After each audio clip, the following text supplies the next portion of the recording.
Hi, it's Andrew Eborn here, and welcome to another edition of the Andrew Eborn Show, where my very special guest is Good morning. Cronin. How are you, Sean?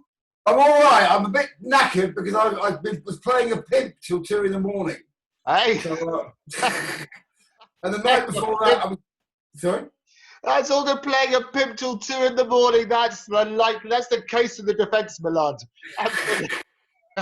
It was, and the night before that, I was playing the head of the Illuminati. So I've done two villains in 2 days. So. I'll tell you what, Sean. You have a career to die for. Literally, you are the everyday person. You're the villain's villain, aren't you? I love it. I don't quite know how I got into it. I was walking down the Portobello Road about 20 years ago, and a casting director came up to me and said, "You look really evil." And I found myself wearing a nappy, painted gold from head to foot, with no eyebrows and no pubes, on the set of The Mummy. And that was 20 years ago, and I haven't stopped working since. I don't even go for auditions. They just go, "Well, that horrible villain." You're looking very well and very fresh this morning. Well, thank you. Well, I've been up for hours. I've been avoiding all the pimps wandering around filming. Trying to get home. Absolutely. It's always a joy. Well, it's really good news that production's up and running again, though, isn't it? I mean, that's fantastic. Yeah, it's slow. People are very nervous on set, and they're wearing masks and respecting social distancing and stuff. But it's going to be a while before it gets back to normal. But what's interesting, Andrew, is we're very lucky. Independent filmmakers. I've been very lucky because I was, as you know, making the film with Toyah. But cinema has moved into the living room. So sales on Netflix, Amazon, Sky have literally quadrupled. So for independent filmmakers, it's still a possibility to survive. I worry and I cry for the theatre and the restaurants and the businesses like that really are struggling. So fingers crossed, film's going to be okay, but we are very, very lucky. But it's been a crazy time. How have you been getting on in? Yeah, no, really well. And I think what's happened, as you said, this is the new norm where a lot of people, we've been basically running a show from my living room. This is always but you can get the great and the good from around the world. We've done over 500 interviews in just a very short space of time. Wow. And talking about how people have adapted. And everybody, as you say, you mentioned Toyah, we'll come on to her very shortly, but she was, like many artists, supposed to be on tour. And they are used to performing in front of thousands and thousands of people. And I was organising various tours myself. And it all became grounded. And what happened is people discovered a new way of communicating through this media where it's sort of one-to-one. It's far more intimate. But people are doing those online concerts. And I think you're finding a new way of getting to know the people behind the stars, behind the sound bite. So people are not just coming on and selling a book or selling a movie, but you actually get to see the whole package, which I think is really, really interesting. Yeah, it is. But what I used to love on movie sets was everyone having a hug and stuff like that. And it's weird because where I went to, because of the nature of who I am, what I do, is I kind of, it's always word of mouth. They go, "Oh, we need Satan, we need this." So I get these calls from people that I've worked with many, many times. And I went to see these guys yesterday, and the instinct was like, "Give me a hug," and everyone's sort of shaking out to give me elbows instead. But it is a strange situation. I hope it goes away. There's all kinds of conspiracy stuff going on out there, and I kind of engaged in some of it in the first sort of month. But you get to the point where there's so much information and so much misinformation that you tend to just say, "Well, let's look after ourselves." I actually started a COVID-19 help group, a support group, with a guy called Gil Collery, who's our film producer. And we just make sure that everybody that is potentially vulnerable in the area gets their shopping. So I've got a skull mask. It's like the bottom half of my face is a skull. And I wear a pair of goggles and I go out and make sure I get the old lady over the road her toilet roll. But and people tend to get out of the way when I come to the toilet roll hour. I want some roll, son. But, it's... I hope it goes away. I'm really glad that wasn't it 1.57 billion went to the theatres the other day, which was a great relief because I was really feeling for those guys because that's the difficulty. When is cinema going to come back? When are people going to be able to sit next to each other? So it's all up in the air. But as I say, For us, independent film, it's fine. And I'm very lucky. I've got 4 films that I did last year are all in the can or all in the last stages of post now.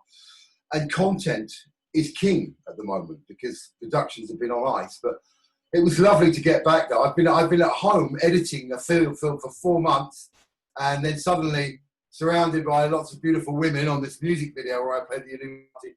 I take my children with me as well. They come on set because I'm a single mother. I've got 2 girls that have never met their mum. I brought them up from birth, so they're used to coming on set with me. I mean, they've met Tom. They were on Mission Impossible. I had two girls and a chihuahua in my trailer on Mission Impossible.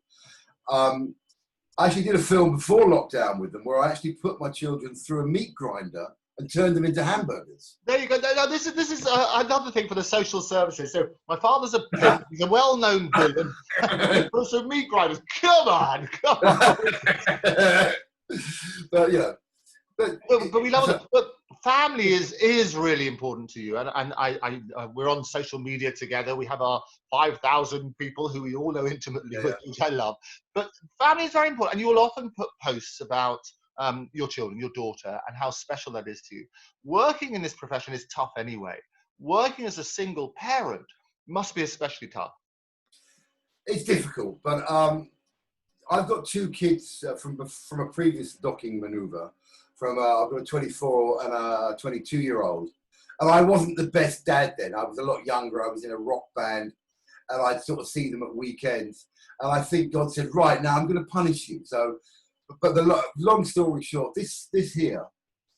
So I bought my girlfriend, or their mother, they're asleep now, so they can't hear me, a pair of fake boobs because she'd lost her confidence.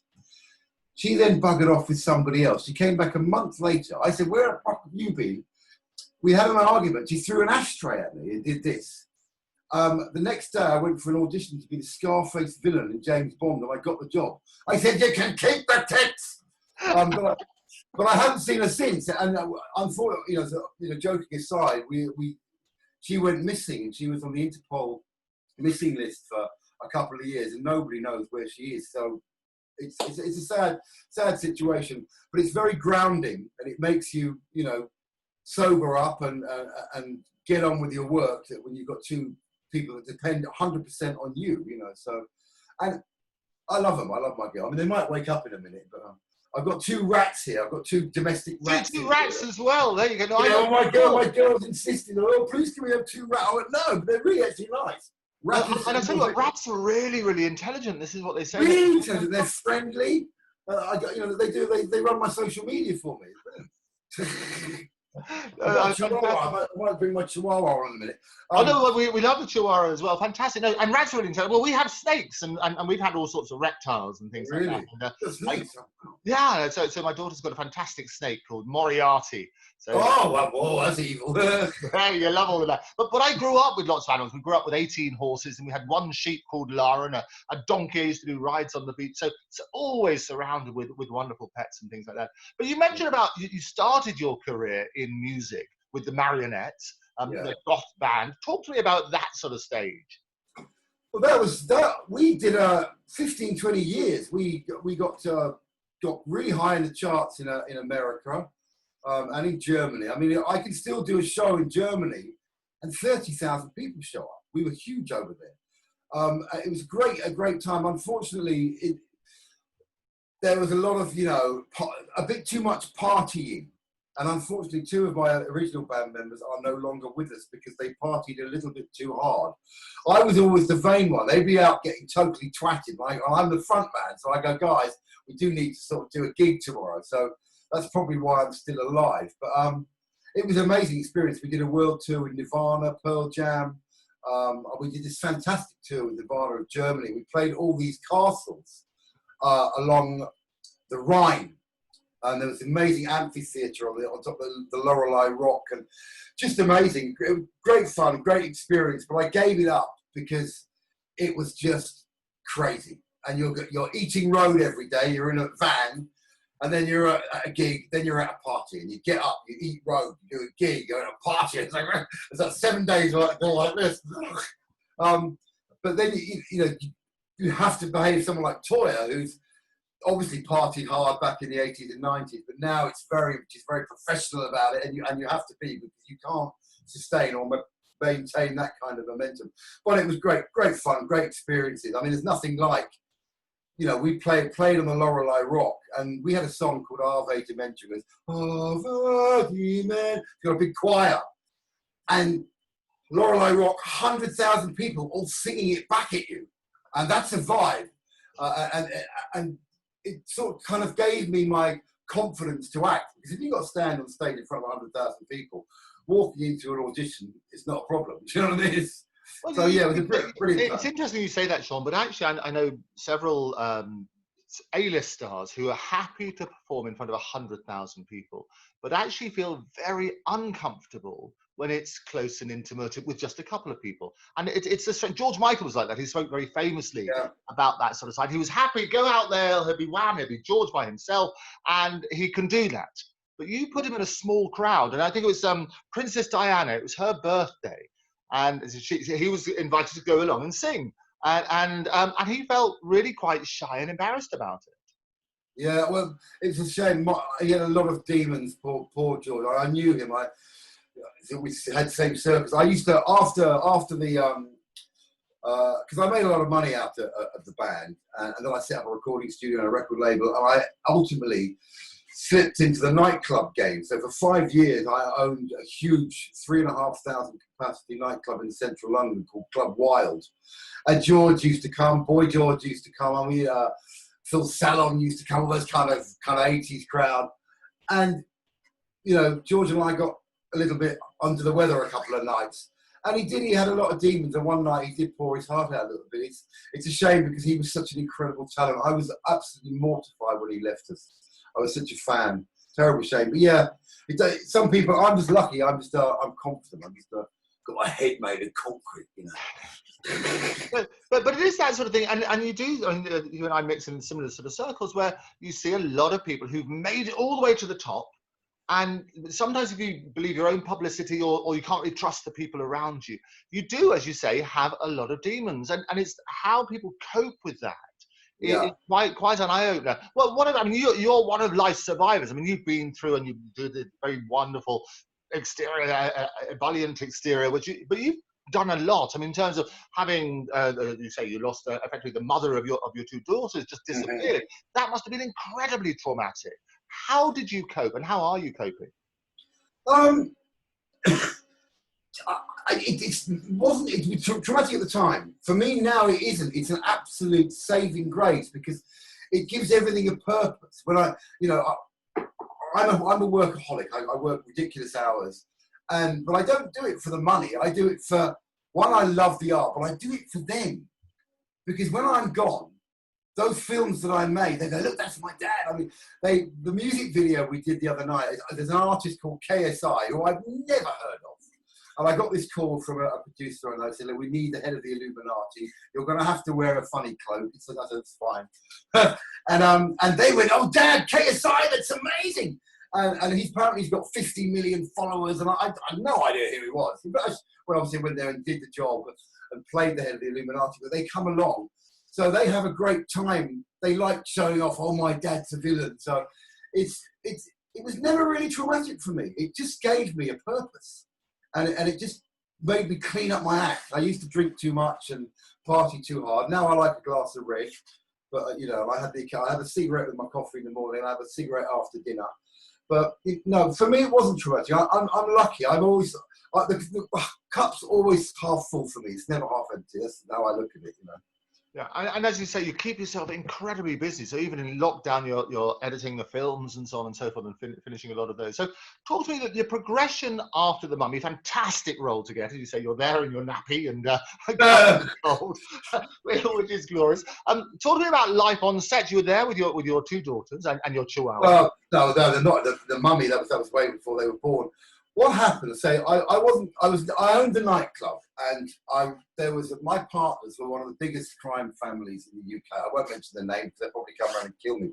But and I got sucked into this underworld, this nightclub, and it really was. Imagine this is 3,500 capacity. We had 40 bar staff, 20 bouncers. The average take on a Saturday night was 300 to 500 grand.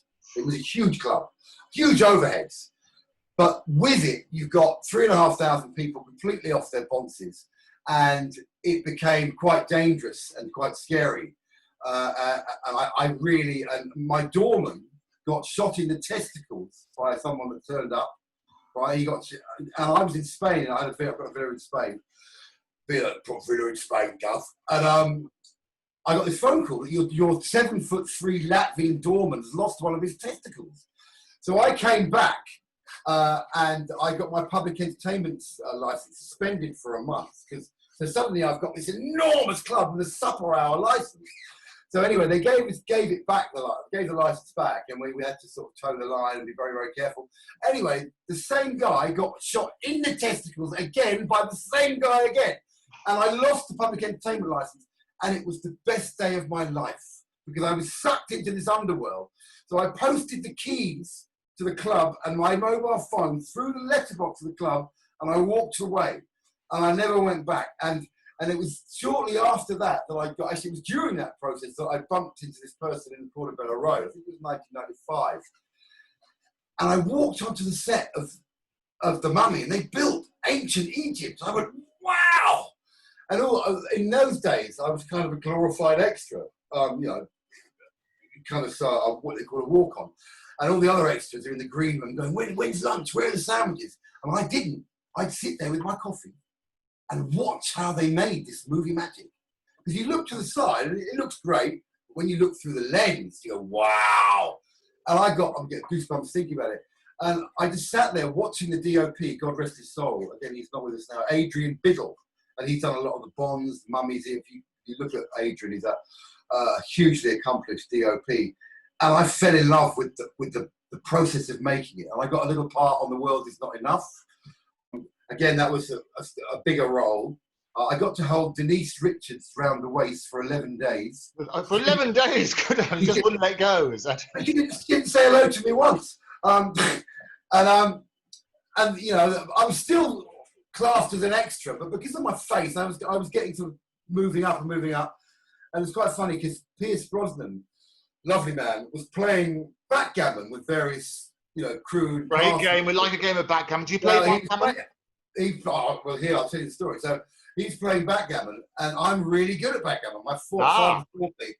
And I've gone up to him, I said, Mr. Bond, would you let's have a game. But he sort of, all right, mate. Anyway, about 3 days later, he go, come on then, because I'm low on the rung at that point. I'm basically an extra. He's go, come on then, Sean. Anyway, I beat him by 1 point. So on my CV, I have beaten James Bond at backgammon.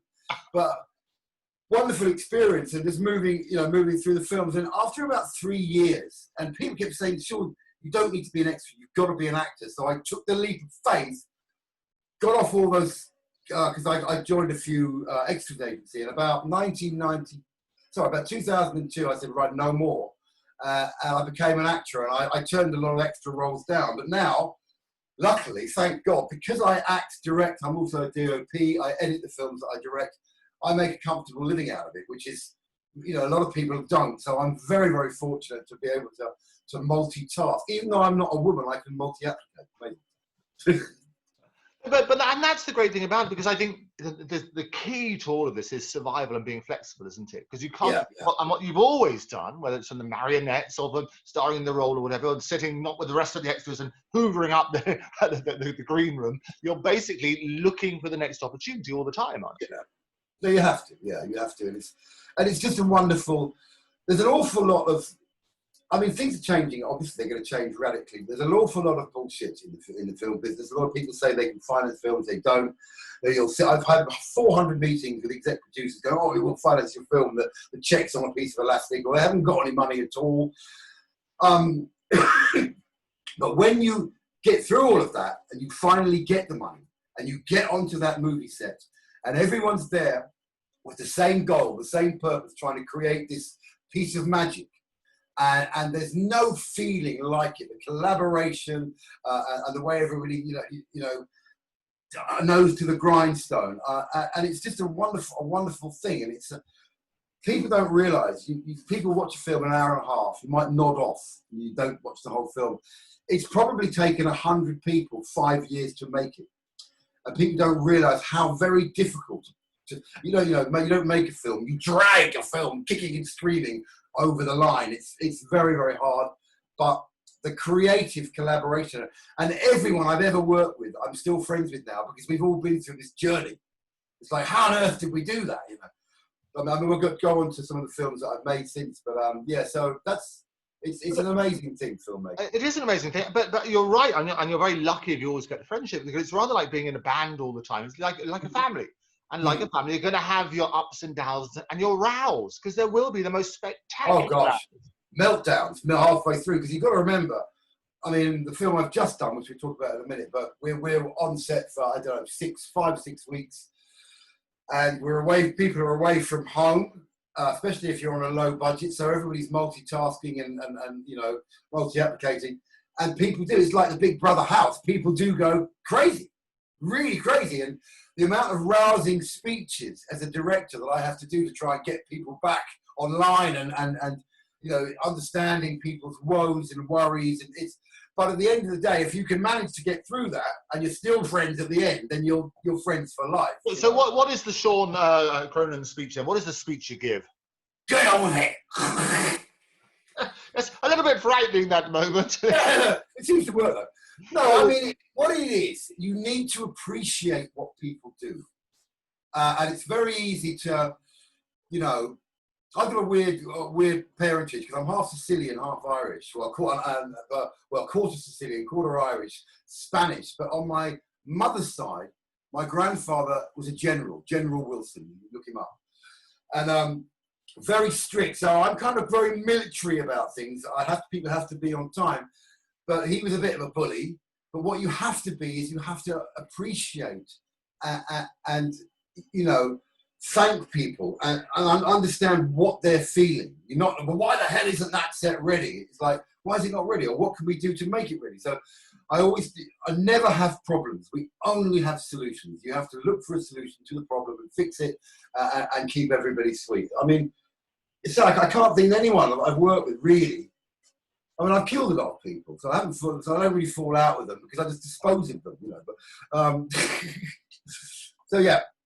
It is interesting, but even going back to your Marionette days, when you're working as a group, how do you get on the road together? That's all great fun. I mean, it's party. It's a long time. I would never do that again, because the temptation to party too hard.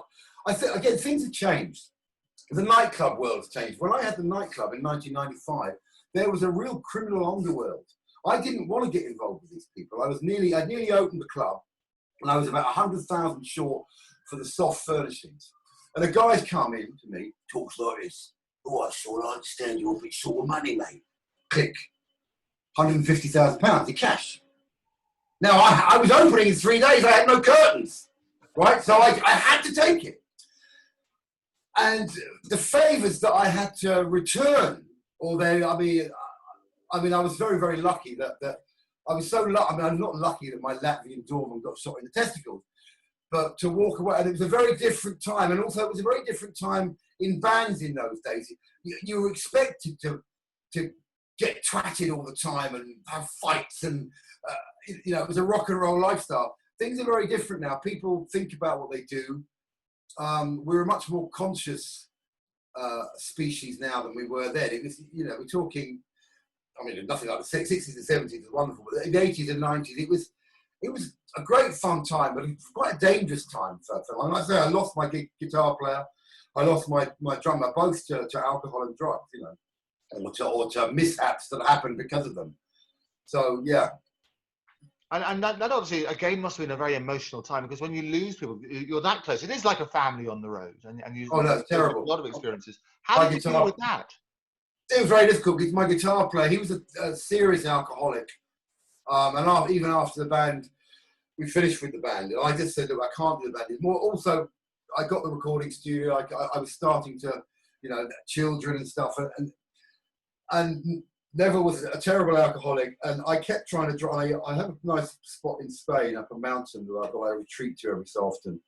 And I brought him out there and I tried to dry him out and I tried to look after him. But he was just a proper alcoholic. I mean, he would literally get up first thing in the morning and he'd be going through the bins trying to find a bit of alcohol. I mean, I drink a bit too much. I like a bottle of red, but I do not have my first glass of red until dinner's on the table. And that's a discipline that I try and make myself occasionally. I mean, tomorrow morning I might have a drink because it's my birthday. I know it's your birthday. Celebrating. It was your birthday a couple of days ago, wasn't it? It was on the 7th of the 7th. Yours is always the 10th of July. Cancerians, we've got to stick together, you know. Well, Cancerians, we're a lovely bunch. I was looking.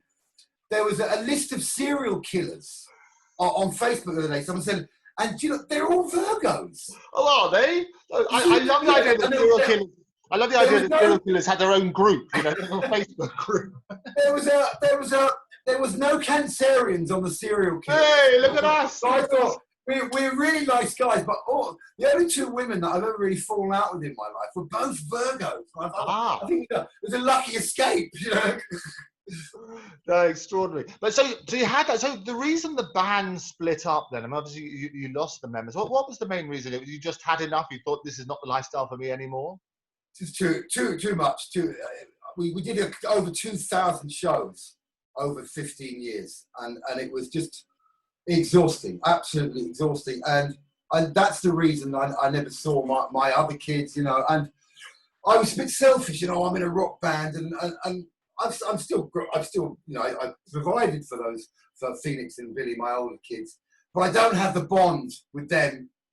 I do with my son actually a bit more, but not so much my elder daughter, because she was a bit, you know, fed up with the fact that I wasn't there. And with these girls, I mean, you know, they'll probably wake up in a minute and you'll see them, but I've got a total bond. So it's very, very difficult, the band thing. I mean, you have to be very sterile. If you're gonna last in the music industry, you have to really clean yourself up and become very sterile, and probably, you know, soak yourself in preservatives like the Rolling Stones appear to have done, because they're all still alive. They're amazing, those guys. It is amazing if you believe half the stories. Absolutely. Yeah, they are total survivors. But even as you say, life on the road is very tough. Do you regret the fact you don't have that relationship with your elder daughter?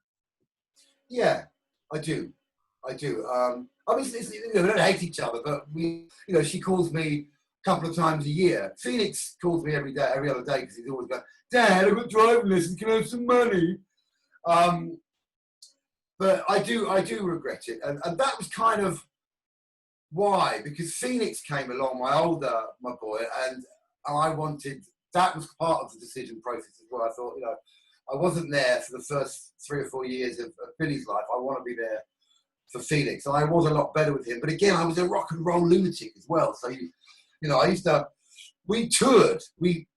When we made our second album, I think we were in a place called Munster in Germany, and we only had 2 films in English that we could watch. We were in the studio for a month, and we had Mad Max and Highlander, right? So I thought I was a cross between the two. I thought I was half Kurgan, half Mad Max. So after that, we used to tour the whole of Europe with all our road crew were Hell's Angels, and all of our vehicles were painted matte black, including the windows.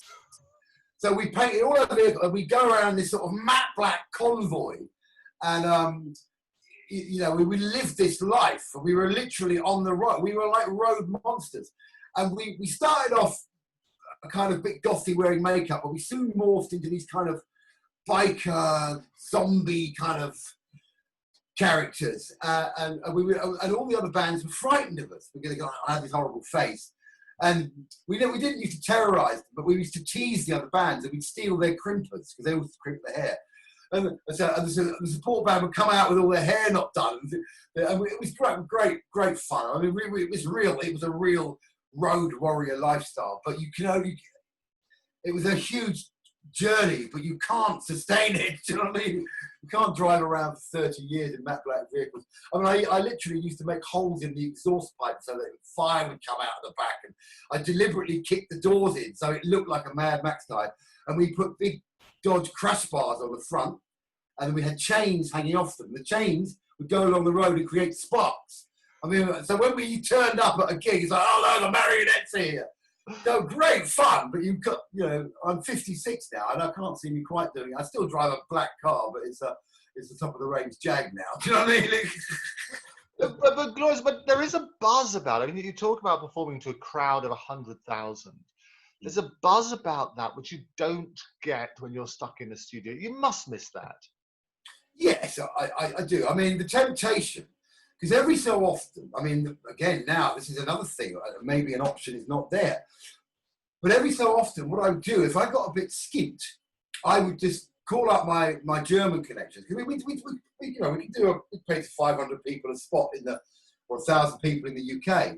But if I ever got really broke, I just call up my German promoter, and we do 3 shows in Germany, and we make 100 grand. I can pay the rent. So it's a shame that I mean, I really feel for the theatre, and I really feel for the musicians. I hope that it does come back, because there's nothing like a live show, and because, you know, because in tandem with the nightclub, I had a couple of other businesses. I used to own a couple of DVD factories, and I also owned, with the recording studio, I had a 6-press vinyl pressing plant. We used to press old records, and that used to tick along in the background, and that went. And now, so for musicians, all of the DVD is nearly gone. CD has pretty much gone. Vinyl is only there as for collectibles. So suddenly, the only way musicians can make any money is nominal amounts on iTunes and Spotify is live gigs. So, you know, it was weird, because in the old days, you could buy a record, a Marionettes record would be a tenner or whatever it was, and it'd be a tenner to see a gig. Now, my daughters are fans of Billie Eilish. It's £300 a ticket.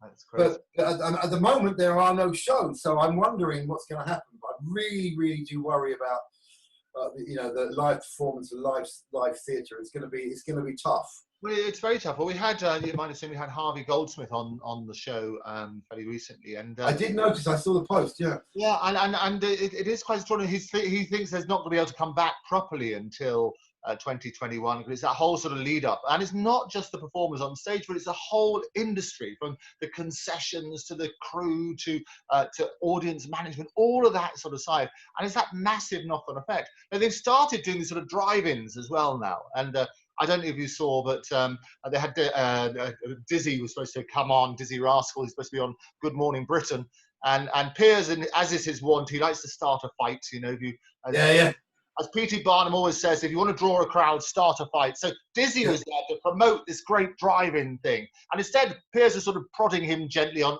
another really, really important matter. But Dizzy lost it a bit, you know. He swore on television. But that distraction, I think sometimes the news is so obsessed with creating that sort of fight, as opposed to looking at what can be very, very positive stories. And the industry needs those positive stories to encourage people back.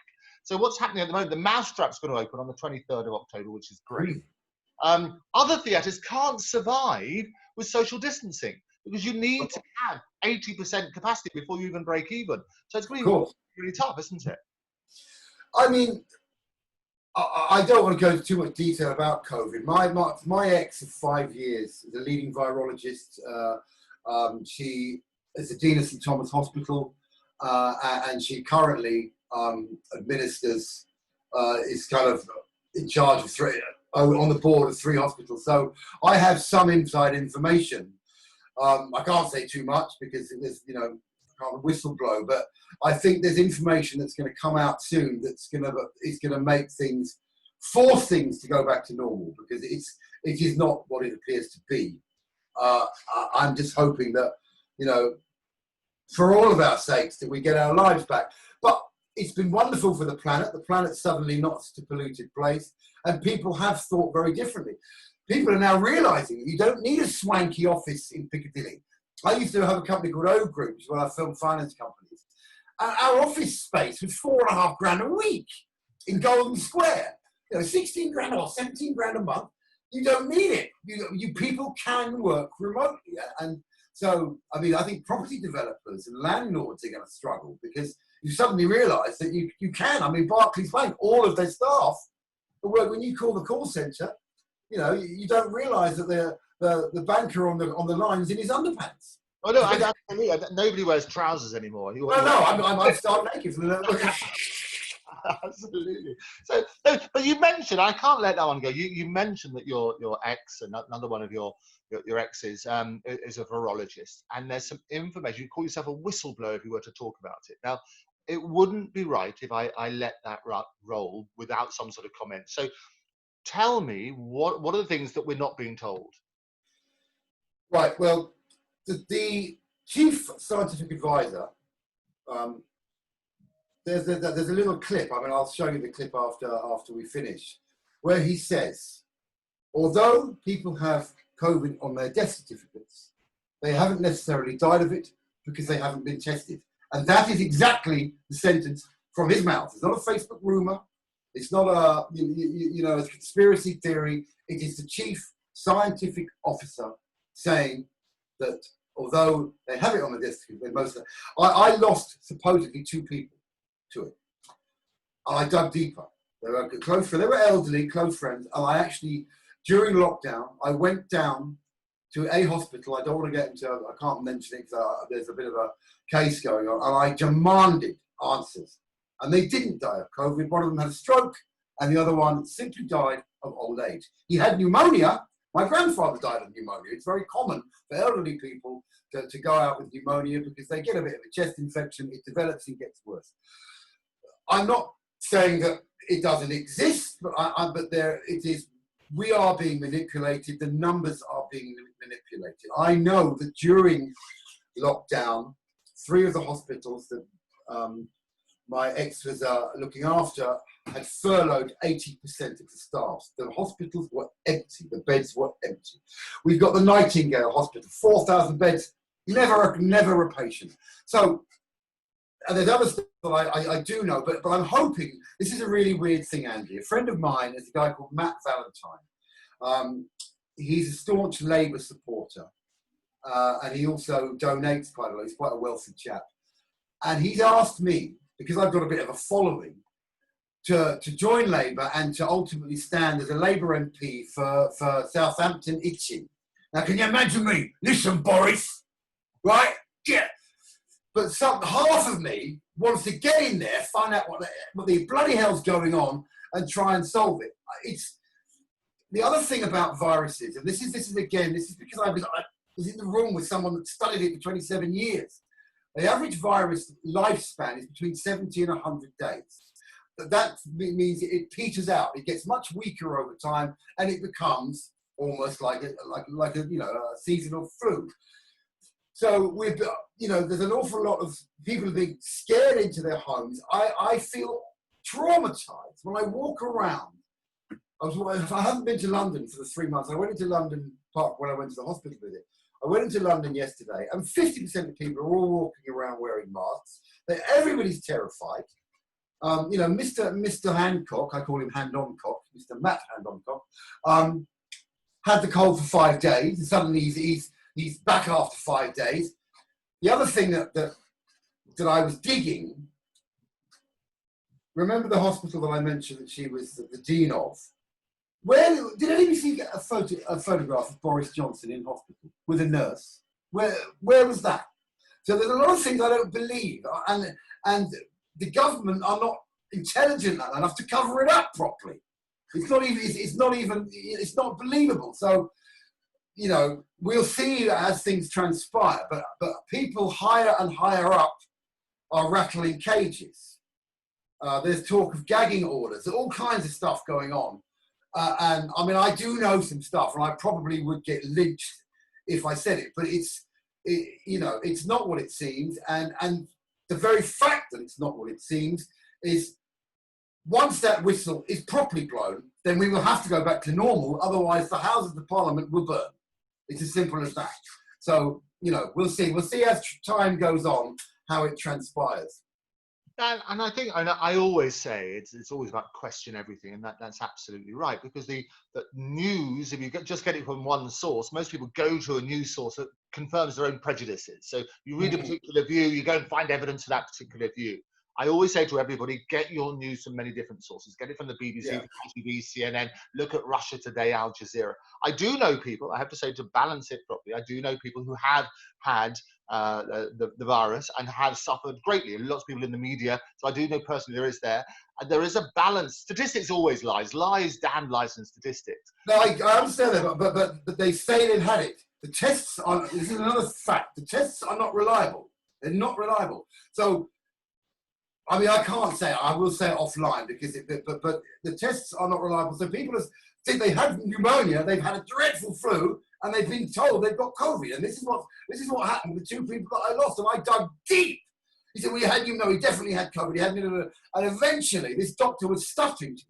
The blood has drained from his face. And he said he didn't really die of COVID. He died of pneumonia.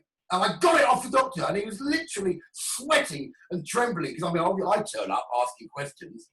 Oh, I fucking know this. And tell me what happened to my uncle. But so anyway, people have been ill. I'm not saying it doesn't exist. But I just don't think that we're being told the truth. And figures are being massaged for financial reasons. There are, I mean, I don't know if you saw the clip of Elon Musk. They're paying, I can't remember which way round it is, but they're paid $8,000 to get people on ventilators and $39,000 to put COVID on their death certificate. Google the clip. Elon Musk said it. So there is an incentive for COVID to be on death. I don't know. I mean, I'm still on the fence. Half of me doesn't believe it, and next minute I'm drinking hand sanitizer. So it's a balance. But the information that I have had from a doctor is alarming, to say the least. And I think the important thing is, Sean, and you're absolutely right to question everything. And I think we need to balance that. And another question is not. I mean, yours is a wider question about whether it exists at all, which I think there is evidence that suggests it is, but people should look at all the evidence out there. The other question is, do people die from it or with it? And that's the other thing, because a lot of people, they say the same about cancer. A lot of people will die with cancer, but maybe not necessarily from it. And I think we need to dig deeper into that sort of side. But if you're, I mean, looking at conspiracy theories, and I had one of the world's experts on conspiracy theories, a guy called Nick Pope, who was employed by the government, by the Ministry of Defense for 21 years. He headed up their UFO department famously. He was the original, the real Fox Mulder. Brilliant job. And he did that, and he would investigate all these UFOs, and said 95% of them he could explain. It's that they all follow the air traffic reports. They're supposed to be there. We know what those lights were. 5% he couldn't explain, but he couldn't definitely say it's from another planet, and so on and so forth. So it's keeping that open mind. He says about conspiracy theories that there are normally really good explanations, but you need to look at intention. It's like my background, as you know, is as a lawyer. So you have a look at, well, what might the intention be for people to manipulate figures to make this make sense? And we live in a world where, you're right, it is commercially driven, a lot of things. So if you were to take that to its logical conclusion, what would you say was actually happening and why? Well, my ex that used to like operating on me, used to practice, and I had a mole on my head. She goes, come into the surgery, I'm just going to whip that out and see if it's cancerous. I said, darling, do we have to? She goes, come on, let's just get it out. It looks a bit weird, that mole. So there am I, in her practice, and she's out with a scalpel, and she's digging around in my head. In comes a representative from GlaxoSmithKline. And she says, oh, sure, my head's squirting blood out. She goes, would you mind going to the... So I'm sitting in reception. I'm right by the door. I'm there, the door's there. He's coming to sell her this week's new wonder drug. New drug. She was paid. Again, I have to be very careful because she's going to kill me if she sees this. £6,000 to refer somebody for chemotherapy. £6,000 for one referral for chemo. Right?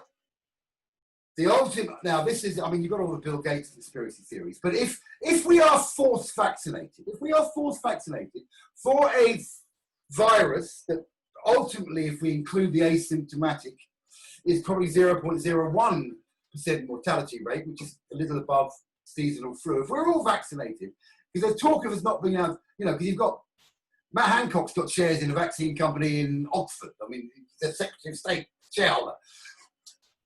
if we're all, the population of the UK is vaccinated, compulsorily we're not allowed to travel. We have to have it on our passports. 35 trillion. 35 trillion for the population of the UK alone. So there's a motivation. I don't know how much it's cost us to furlough. Of course, it's in the billions, but it's not in the trillions and it's not in the zillions.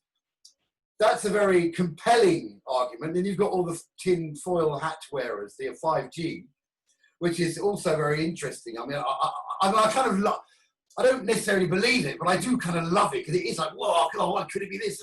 Because you've got to remember, 5G, at the moment you can upload a movie. For example, I'm just actually exporting the final version of Give Them Wings in the background here. And that'll take me half an hour to upload a 10 gigabyte file. When we get 5G, you'll be able to upload 200 gigabytes in a minute. So imagine you're going to have the film going through your head. And of course it uses heat.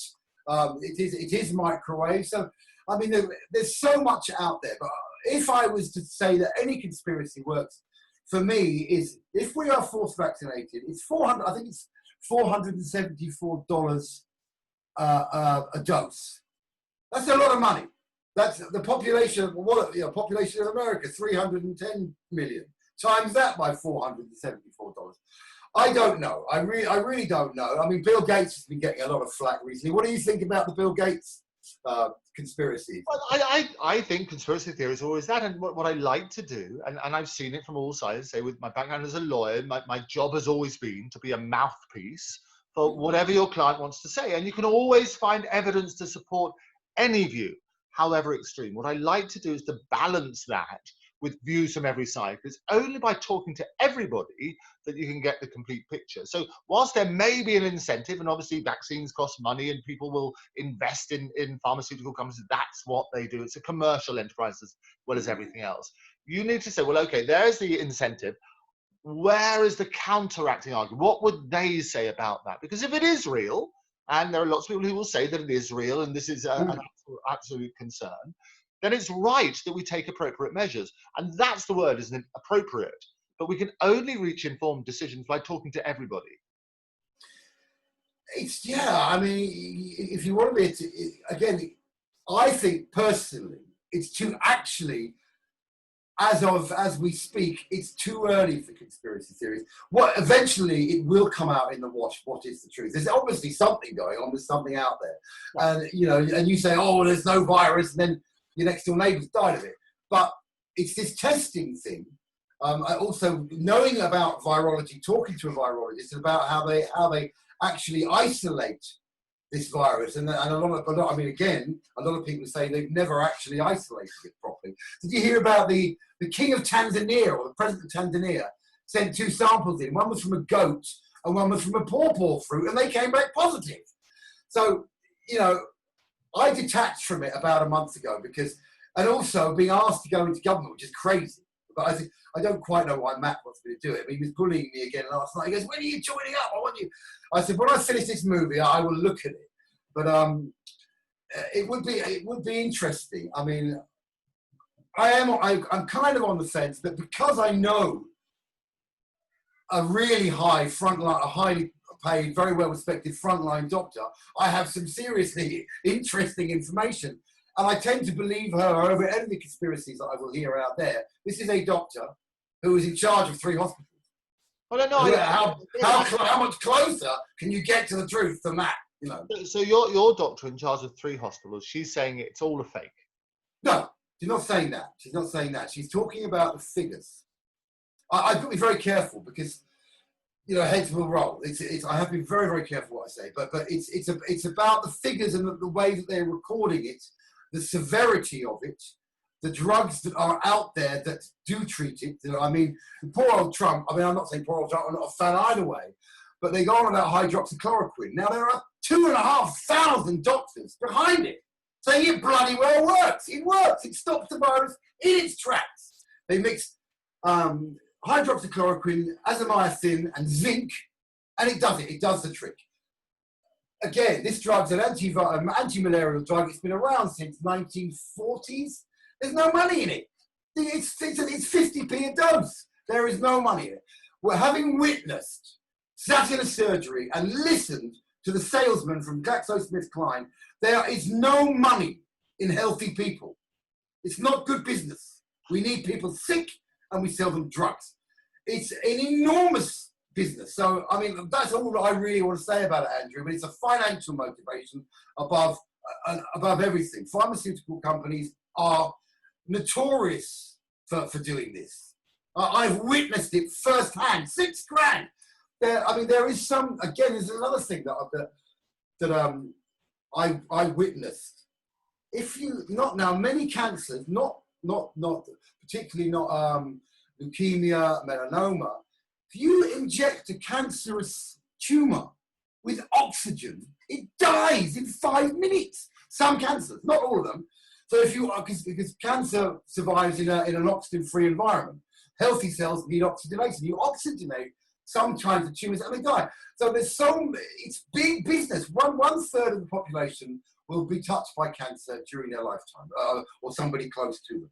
Huge business. It's big business. Chemotherapy is big business. And I'd like to leave it there, but I think it's a financial motivation.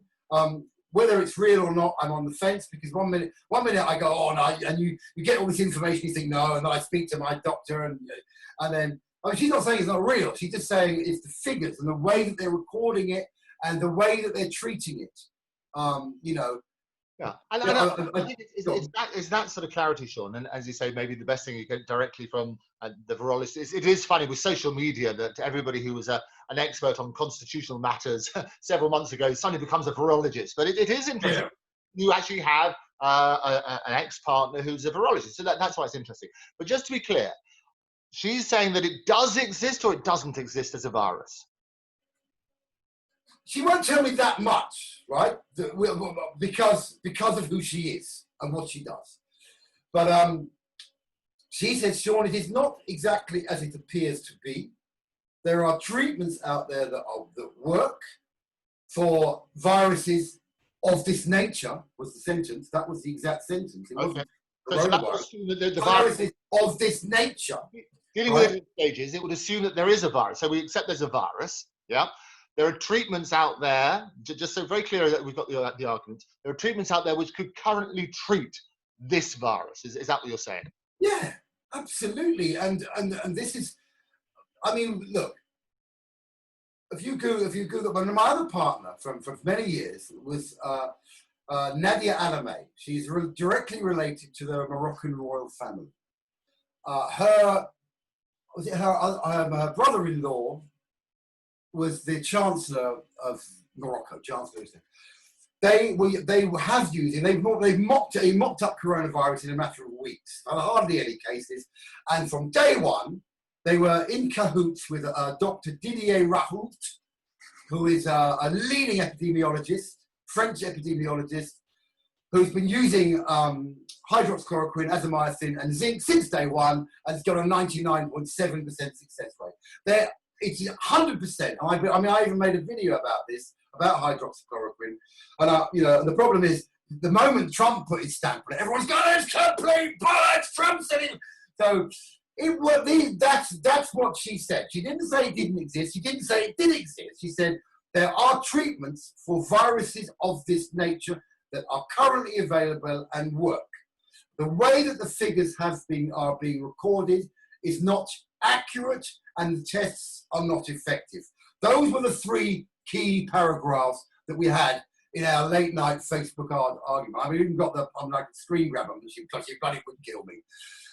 She was a little bit, she was only alluding to it because she is an extremely important person and does a very important job. That's what I will say, and that is financially motivated. But if that is the case, if there are treatments that work out there which are very, very cheap to produce, I feel that the world has been scared into a corner. People have been, and the people that are conspiracy theorists. If you Google conspiracy theorists, it actually means critical thinker, somebody that thinks outside of the box. So, and the people, the 95 or 90% of the population are just literally, I haven't watched the mainstream news for 3 months now. I can't hear it. I've got this little thing in the corner of my computer keeps popping up. 200 more deaths, another 2 deaths. I just turn my internet off. So we literally, the Sky News is not called Sky News. It's called Global Emergency Virus Pandemic. That's the name of the news. That for me is, we have been terrified into our homes. So I'm hoping, one, either the whistle is blown or they just tell the truth.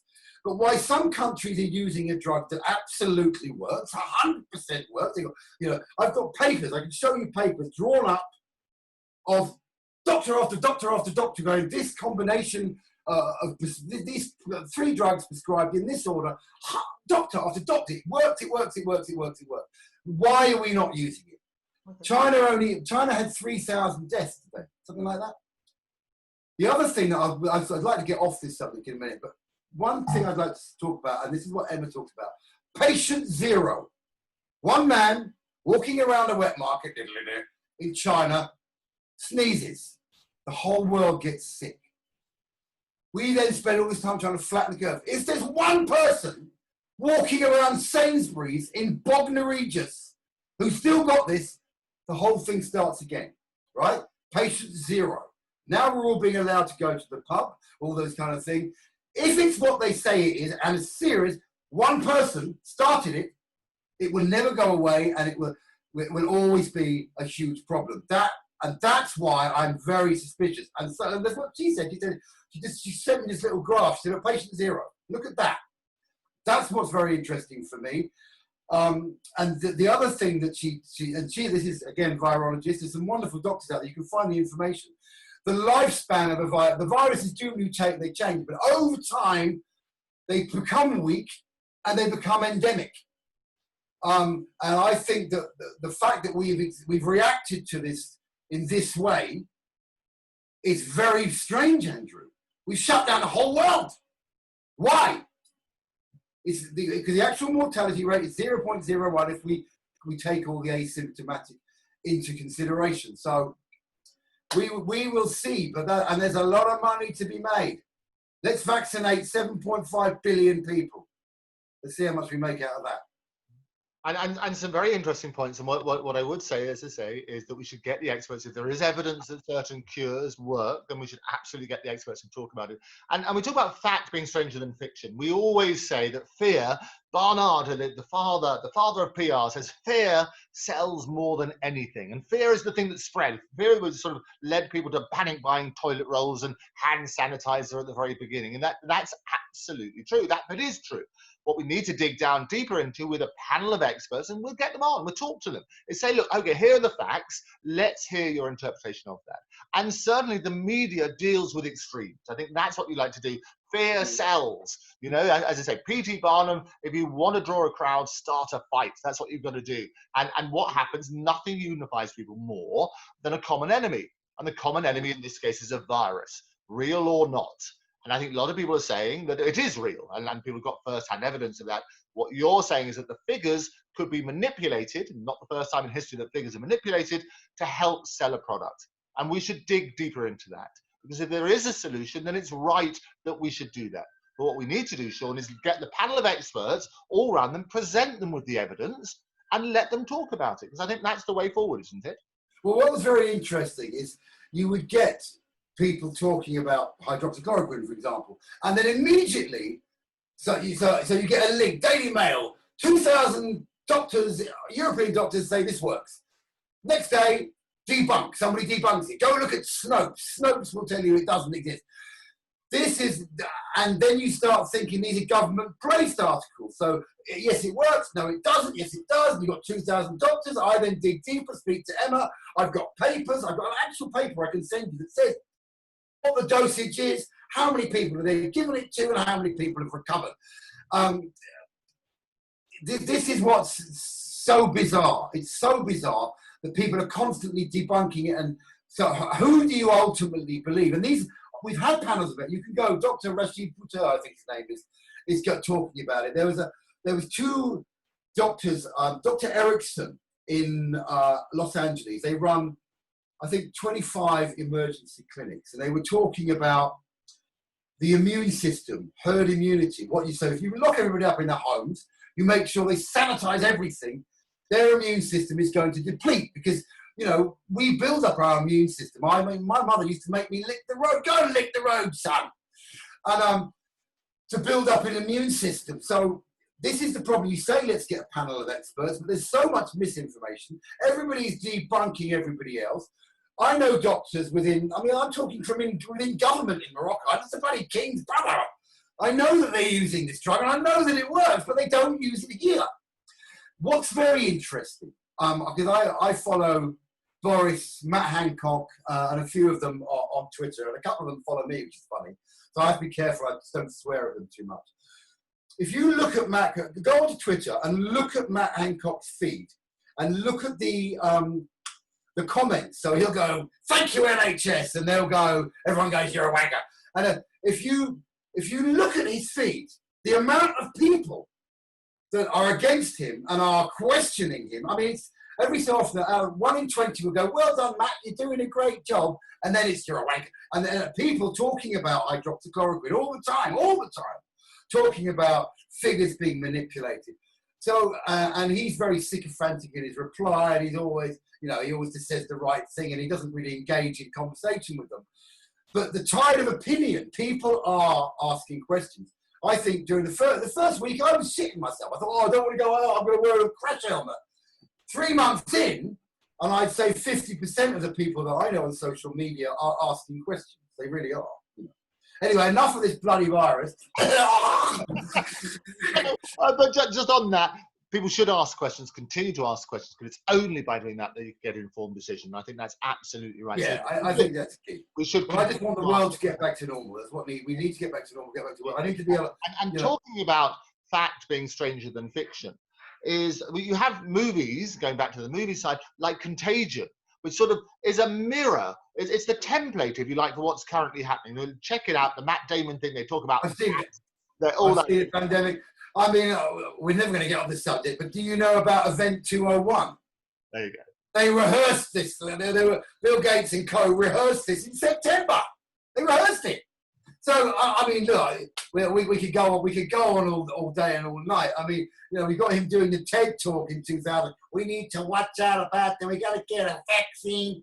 And I must say that Dr. Fauci's beady little eyes, when he, you know, that side of stuff really starts to freak me out, because they're now saying you've got to compulsorily wear masks. So there's some great footage. I think Fauci's there and a few of his cronies, and they're all wearing masks for the press, and then they turn the main cameras off and they all take them off.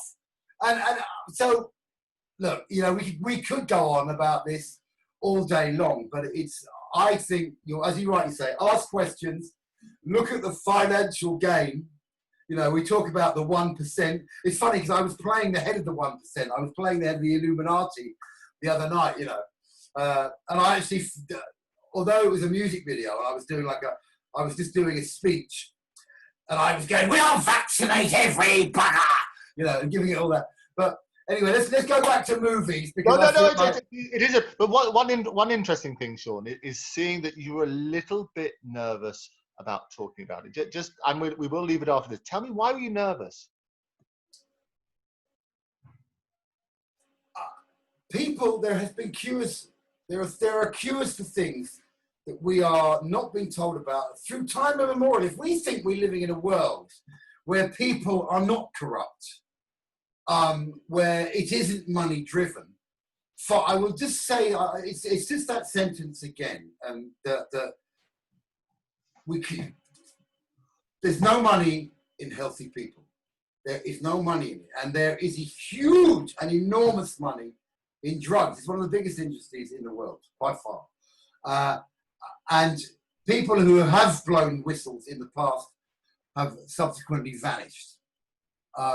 You know, things are not always what they seem. And you know, it's a dangerous place. If you blow the whistle on real big cheeses, you disappear, mate. It's as simple as that. There's a lot of look through history. So, and I think a lot of people are frightened to say what they know because they will lose their jobs. I've seen videos of nurses walking along a shopping line outside Tesco's. I'll show you the video. I mean, whether it's real or not, I don't know. Screaming that we have been told we have signed gagging orders. We are not allowed to speak. Now, this is a very convincing video. This woman is a nurse. She's not making it up. She's a nurse, and she's screaming at the top of her voice, "You're all being conned." So, look, I don't know. I'm in my little house in Hampshire making my movies, but I've had conversations with two very high-level people. These are not Facebook conspiracy theorists. They are one person at the top of the NHS and one person at the top of a government. I've been asked to stand as an MP, so I do have. I'm privy to inside murmurings, but I don't know if I believe them or not because it's not my place to believe them. But when I'm having conversations with these people, it's extraordinarily compelling. And the videos that I've been shown are extraordinary. These are, I'm an actor, I'm a filmmaker. I'm also, as an actor and as an ex-villain, I can spot a bullshitter. You can't bullshit a bullshitter. You can't con a con man. And most of the time, I used to believe people, but I'm 4 years away from 60. I'm not a child, and I can spot bullshit a mile off. And some of these videos I've seen, these conversations that I've had, these people are not bullshitters. So we will see. I just think people are protecting their jobs. So if somebody really high up was to come and say, right, it's all bollocks, we're massaging the figures, that person's going to get fired. Remember who they're employed by, right? So jobs are at risk, livelihoods are at risk. Also, do you wear a mask to look after yourself primarily? We are a very selfish species. Or as we are being told, you're wearing a mask to protect others. Right? The biggest mucous membrane on your face, what is it? Your eye. 95% of the mask wearers that I saw in London yesterday were not wearing eye coverings. If this virus is indeed aerosol, not just droplets, it's aerosol. We did a little experiment when it first came out. Very cold night, 3 months ago. You go out into the garden and you breathe. That breath travels for 5 to 6 meters. It's a big cloud. When it's really cold. If the virus is aerosol, in your eye, you've got it. Absolutely no doubt about it. So that's another compelling thing. But the reason I mention that is, so are those people wearing masks to protect themselves? Primarily, I believe yes, because people are selfish. They look after number one. Are those people that are not blowing the whistle looking after themselves? I believe they are, because we're a selfish species and their livelihoods are at stake.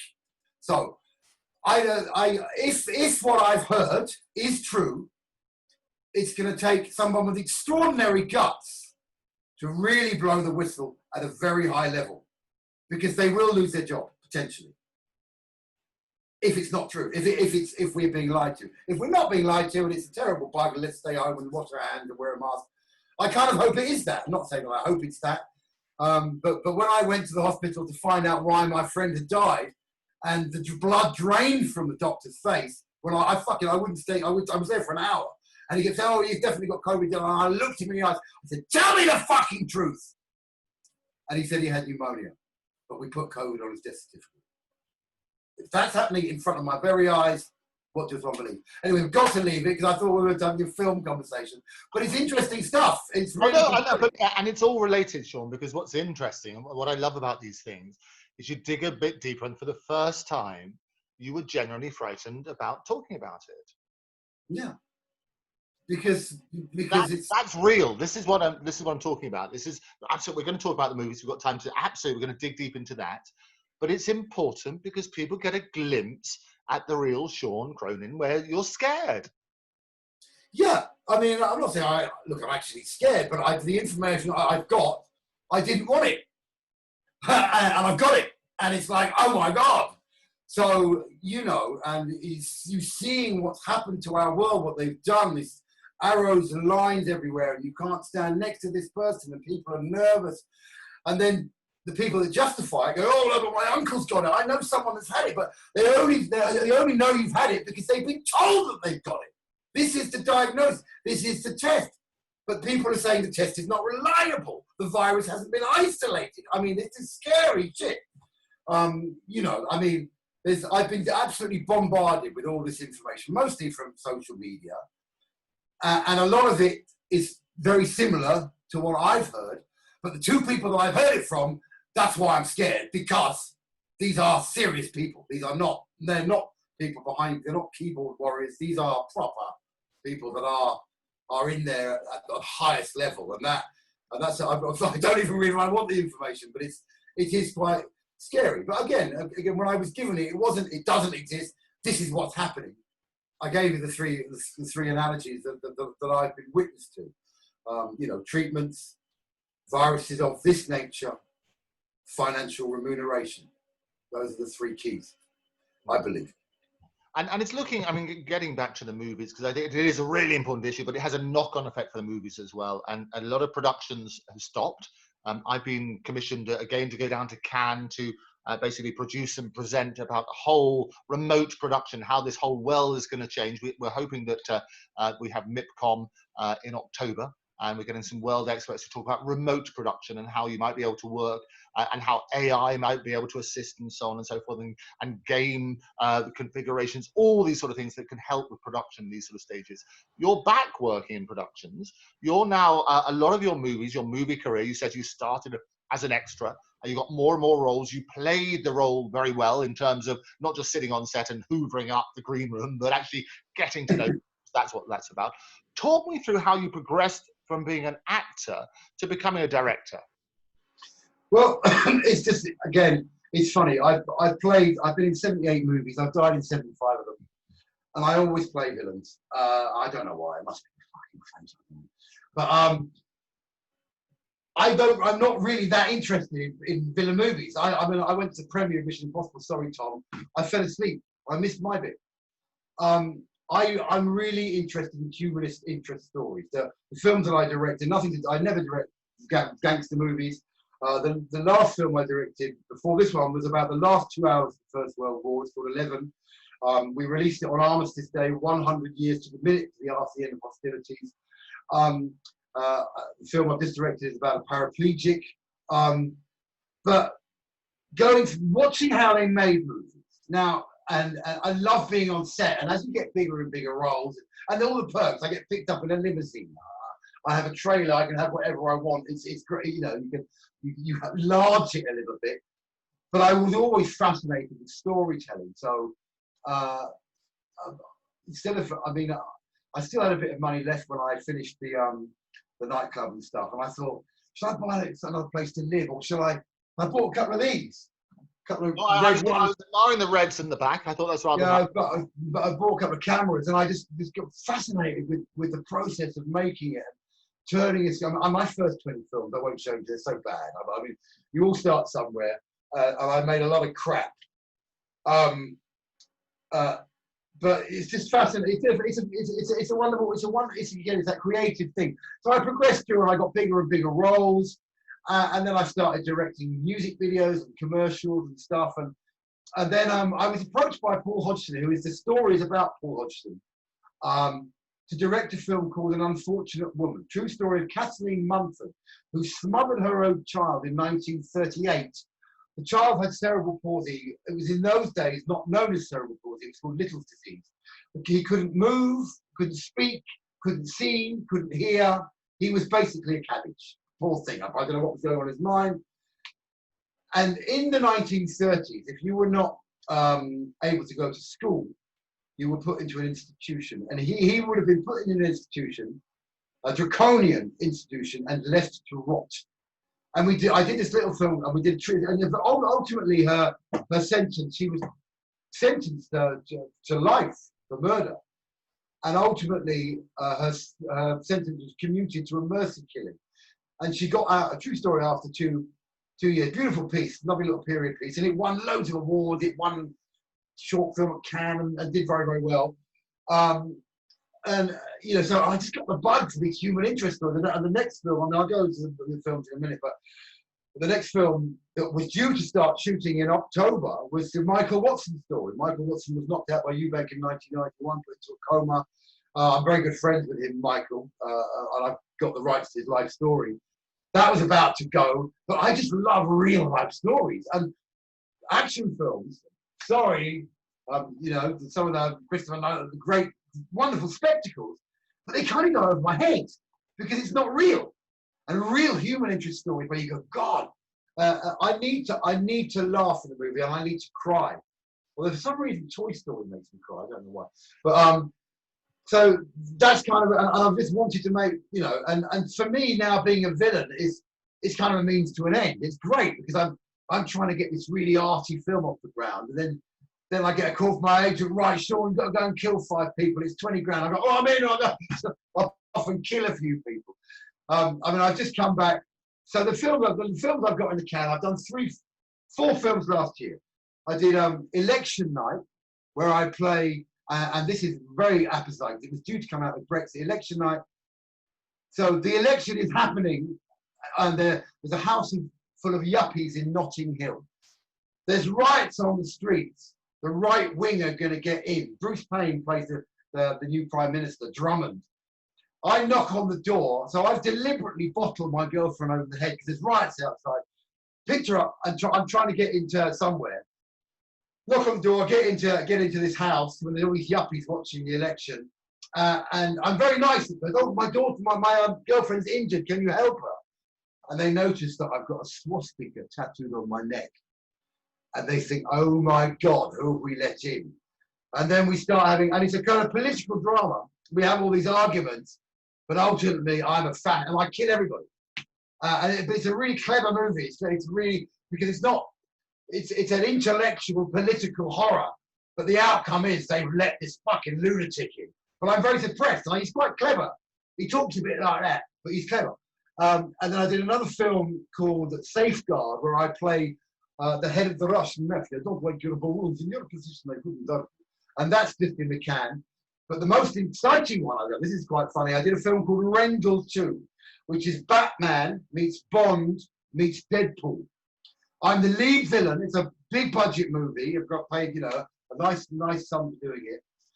And ironically, I am the owner of the biggest pharmaceutical company on the planet.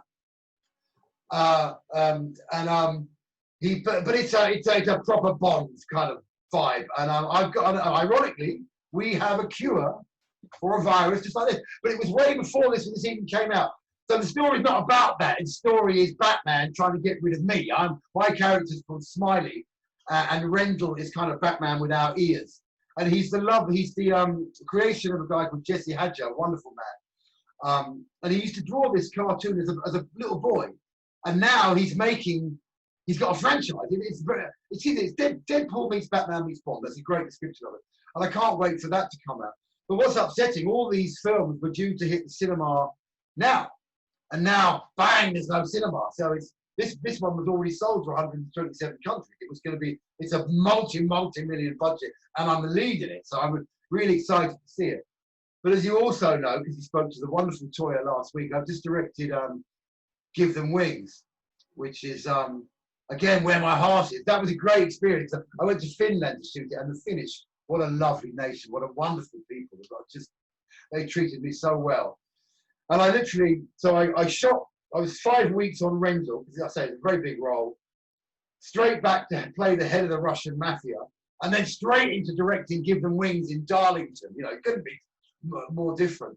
But Give Them Wings is a real passion project for me because, you know, it's My Left Foot meets Billy Elliot meets I, Daniel Blake. It's a true story. Paul Hodgson contracted childhood meningitis at 10 months old. Parents were told, he'll never move, he'll never speak, he'll be dead by the time he's 5. He's 55 years old now. He's an award-winning screenwriter, producer. He's hilarious. He can speak. I first met him, he goes, Sean, I can't move much, but I can hold a bloody pint. Another thing that was very funny, he goes, a bit rude this, you might have to bleep this out. He pulled this girl in the film, he's got this girl, goes, I can shag you, but you're going to have to carry me upstairs. And he's just got, it's amazing, this man has been dealt this dreadful hand of cards, and he has got this incredible sense of humour. And he'd written this little short, Unfortunate Woman, based on his carers. I think he was casting mum with his great auntie. And I said, Paul, we've got to do your life story. We've got to do it, you know. And we said, I've done it. I've written a film called Acceptance, which was what what turned into Give Them Wings. And at the time, I'm also developing a wonderful period drama called Irongate. It's about loosely based on the Armstrong family. So Irongate is set in the shadow of the Crimean War, and the Irongate family have created the first telescopic cannon, and to provide and it's a huge 30-part kind of Netflixy Crown-like TV series. And my partner on that is a guy called Tony Waddington. Tony Waddington is, I had lunch with him actually a couple of days ago. Tony Waddington's 77 years old now. He wrote Sugar Baby Love and What's New Pussycat, whoa, whoa, whoa. A lot of Tom Jones's hits. And this is the brainchild, Irongate's the brainchild of Tony. And he put, I sort of, we shot, we spent £100,000 shooting a teaser. I saw the teaser around. It's a beautiful, beautiful piece. You know, Samuel Irongate's had an affair, and he's got this mistress that's given birth to his illegitimate daughter, who he brings over to England to be the nanny, and only he knows that she's actually his daughter. And then his son falls in love with her, but they can't because they're related. It's a brilliant series, brilliant. But anyway, Tony Waddington, so I brought him in, I gave him the screenplay for Acceptance. He said, Sean, this is depressing. There's lots of people having cups of tea in the north of England and then trying to kill themselves. He said, you've got to call it Give Them Wings, and you've got to make his wheelchair fly. I said, there's no way he's going to go for it. But Paul's a wonderful guy, and we spoke to Paul. I said, look, this needs to be a cinematic experience. So Tony, we went through the script. I mean, you've got to meet Tony. Tony is a cross between Tom Baker's Doctor Who and Bill Nighy. Incredibly eccentric, and he's had 60 #1 records. So he's no fool. He's got the Midas touch. He's genius. His business partner was Wayne Bickerton, who was the head of Sony for a while. Unfortunately, died and left us about a year and a half ago. But yeah, so Give Him Wings has been a wonderful journey. And then I just thought, how am I going to help him? Paul had about 30 grand. I said, we need a bit more than that, mate, to make this movie. And I think we shot it for about 170,000, I think, was the budget, which is very small relatively. But because the movie industry has now changed, as a duty of care to any investor, you've got to make high production value movies for as little as possible, and then they will make their money back. The film I did called 11 about the First World War made its money back in one day. Yeah. You know why? Because we released it on Armistice Day. And it's about the last 2 hours of the First World War. We had enough spread for it to everybody on Armistice Day. They all downloaded it on that day, watched it, and our investor made his money back. So I said, Roy, I need a little bit more money. And he's mostly or partly financed Give Them Wings. But it's a beautiful story, wonderful actors in it. Toyah Willcox is absolutely outstanding as Alice Hodgson. I think probably her most demanding role to...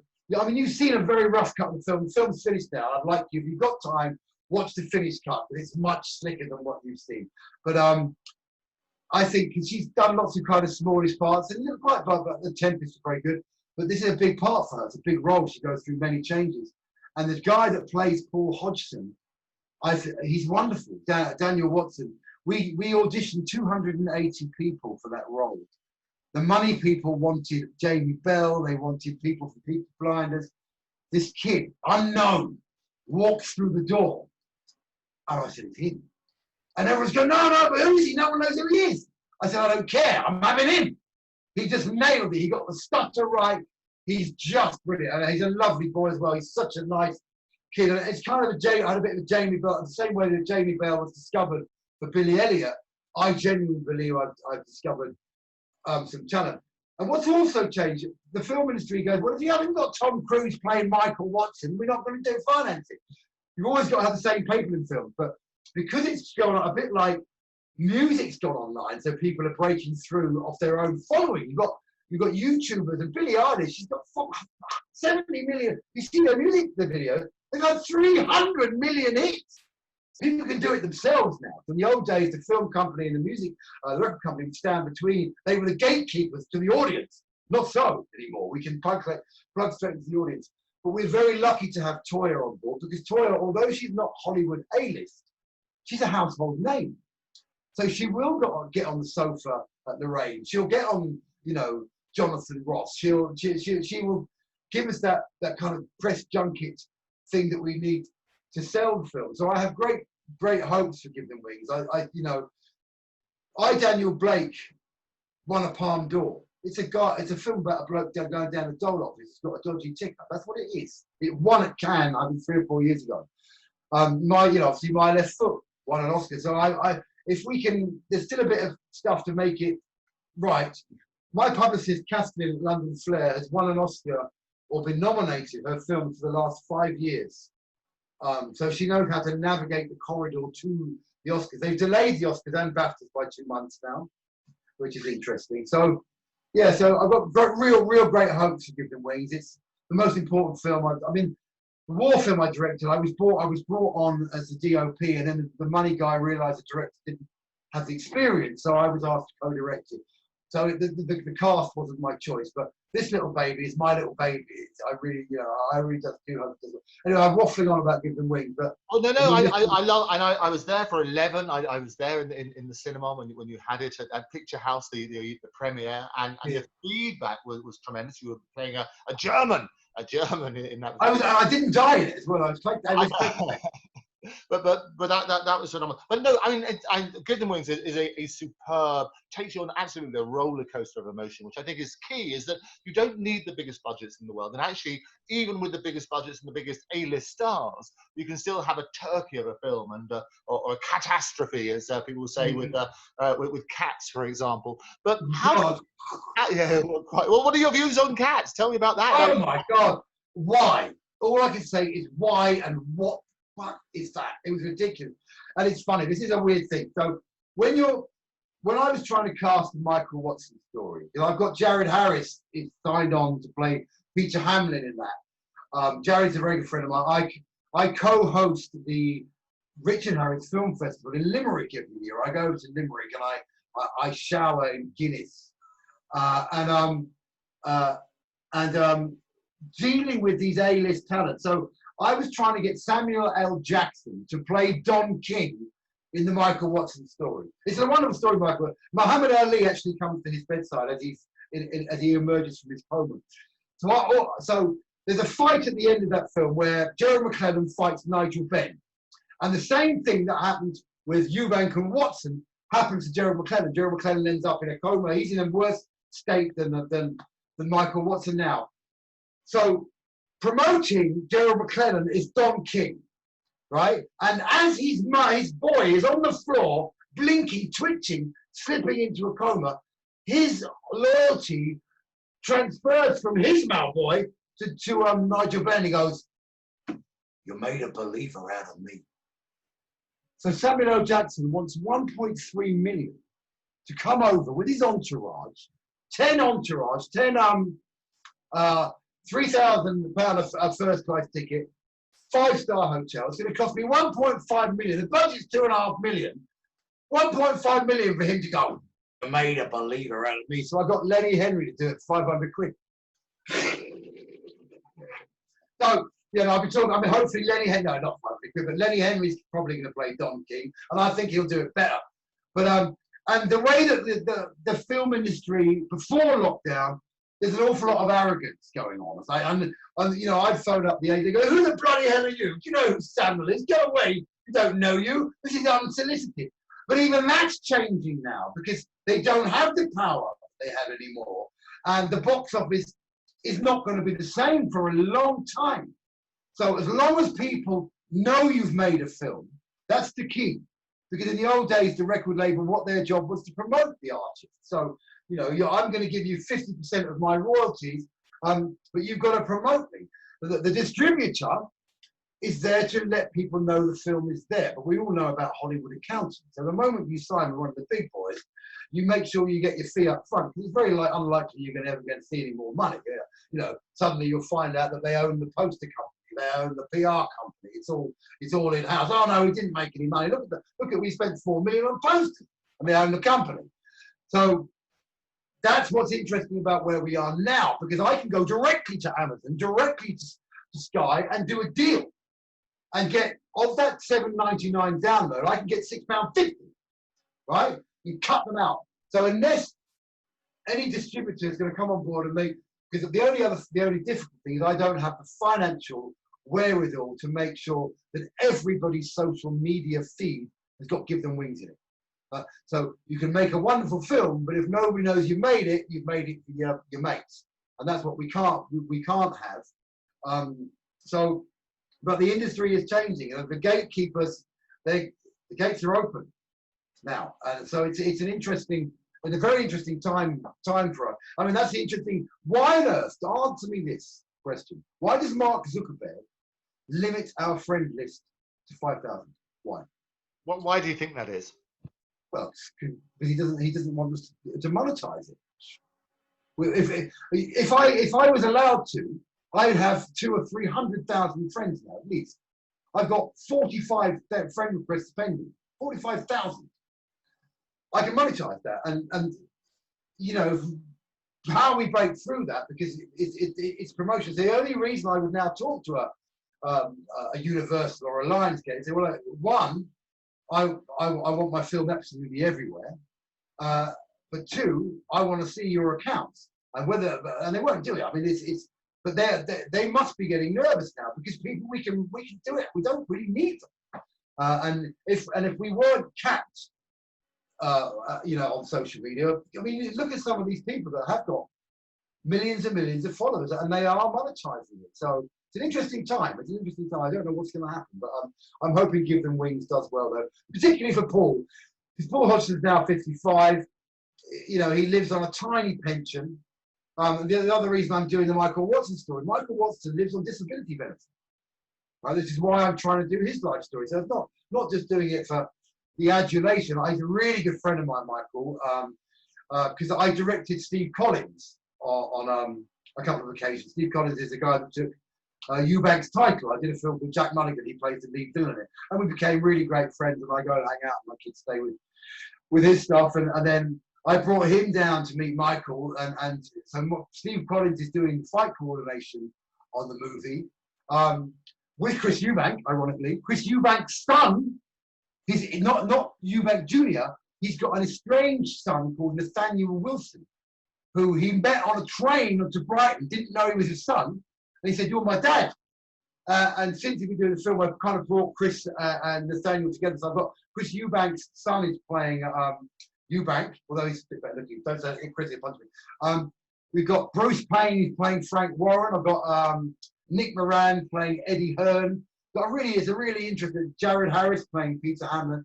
So a very interesting cast, but it's about making these wonderful human interest stories. And for these guys, Paul Hodgson's still alive, Michael's still alive. If this film does well, hopefully it'll be the highlight of his twilight, and they'll be I'd like to see Paul in a gold wheelchair. You'll bring him along to the premiere. So tell me, how did you get Toyah involved in the first place with the movie? I was DOP on a horror film called Swipe Right, with a lovely lady, Jane Lumino. And because I'm a single dad, I said, part of my deal, on my rider, I bring 2 sets. I have 2 kids, and I have a Chihuahua.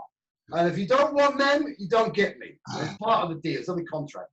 And I've taken the girls along, and we're shooting, and she was playing what was she playing? She was playing a kind of a professor, a slightly warped university lecturer. And we just clicked. I mean, because I'm very silly on set. I make it fun. I'm very strict, but then I crack a very silly joke, and we sort of break the ice and keep it very fun, and also thankfully. And she loved the girls, and we just clicked and got on really well. And she saw that I kind of knew what I was doing. I mean, I think she thought I knew what I was doing. I know that I don't really, but and we just and I talked to her about Give Them Wings and Iron Gate, and she just, I love it, and I offered her the role, and she did it on, bless her, on equity minimum. And I've been to her house many times. I met the lovely Robert Fripp. He's such a darling as well. They're such a wonderful couple, and she's been so supportive. She helped me find a bit of money towards it as well, and put me in front of the best. She's brilliant, and she's such a darling. It's funny because there's a lot of prima donnas on set. I mean, the film I did yesterday, I was working with a lovely lady, Monique, who is a production manager on Bond. They've just furloughed her because she's in the middle of a Little Mermaid. She said, there's so many on film set. You've got 500 grown-up children. Toyah drove herself to set from Worcester. She lives all the way down in Worcester, and she drives all the way to Darlington. I said, no, I'll send you a car, darling. She said, no, I prefer to have my own car. Because people talk too much. I like to, I'm a bit like that. And she put everything into it. And she takes direction so well. I mean, I can make these tiny adjustments all the time. A little bit less, a little bit more. And some people, you can tell them that they just do the same thing every time. But you can literally tune. That's not a nipples. You can literally tune Toyah, like until she gets it right. She's so dedicated. She's a lovely, lovely, lovely person.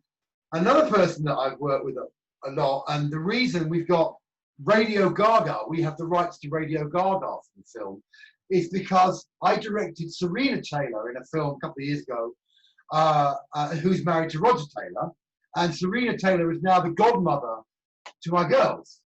So, which is great. So my girls go, hurry up and die, Dad, so we can go and live with Roger and Serena. And I spend a lot of time with Serena. She's lovely, and the girls go. I mean, they haven't been since lockdown, but 2 or 3 times a year, she takes them for 3 or 4 days, and they stay in the mansion at Putnam Priory. And Roger's, I mean, as far as the eye can see, this amazing spread. She's got a 60-foot statue of Freddie Mercury by the pool. This is quite a funny little story. The first time I went to the mansion, to Putnam Priory with the girls, she goes, bring them down.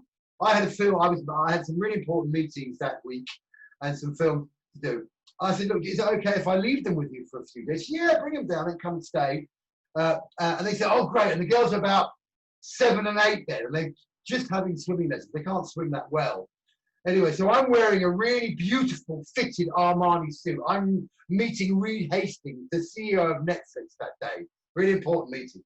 So I've driven the girls down to Putnam Priory, and they're really excited, and they've got out of the car, got into their swimming costumes really quickly.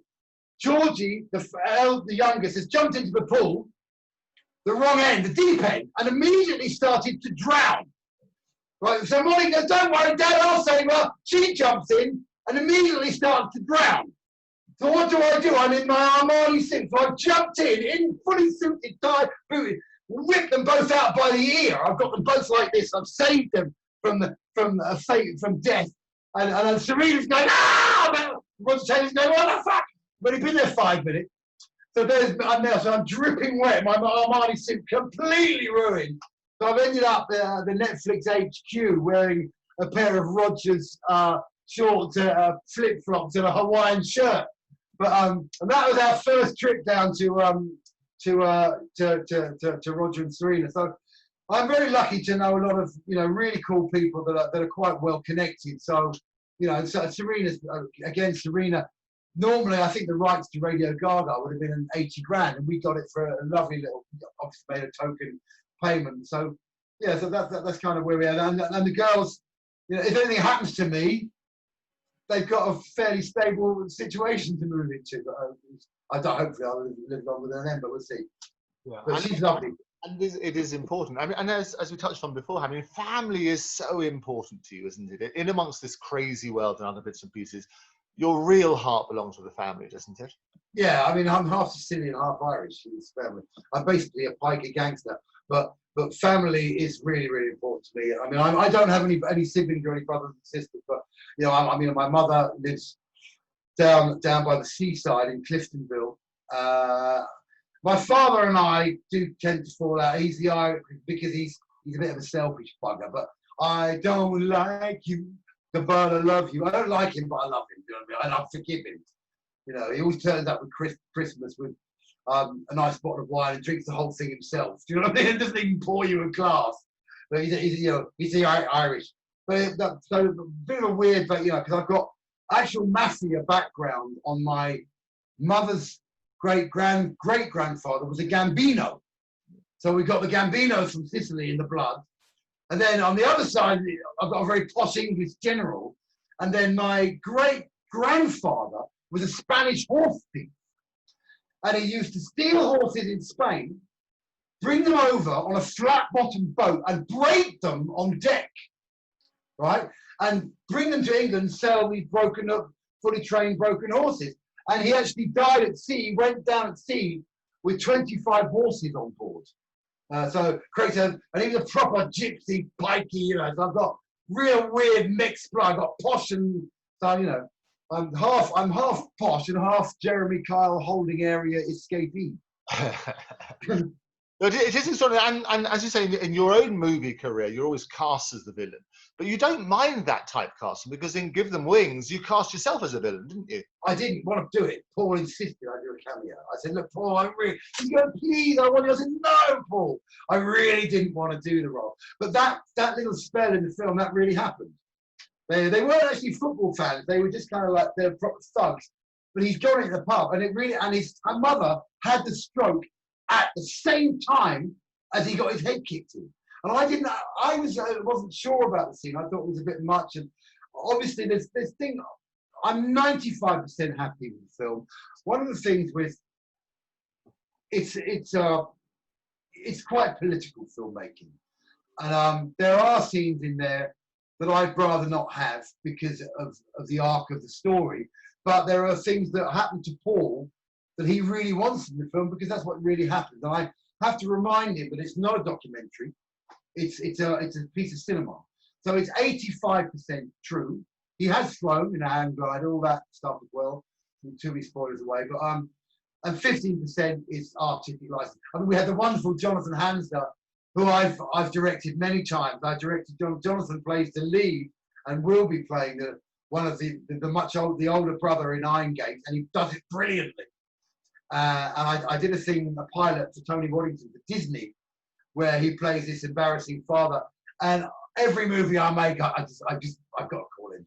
I said, I auditioned so many people for Ernest Holmes, but I always knew it was him. I just knew it.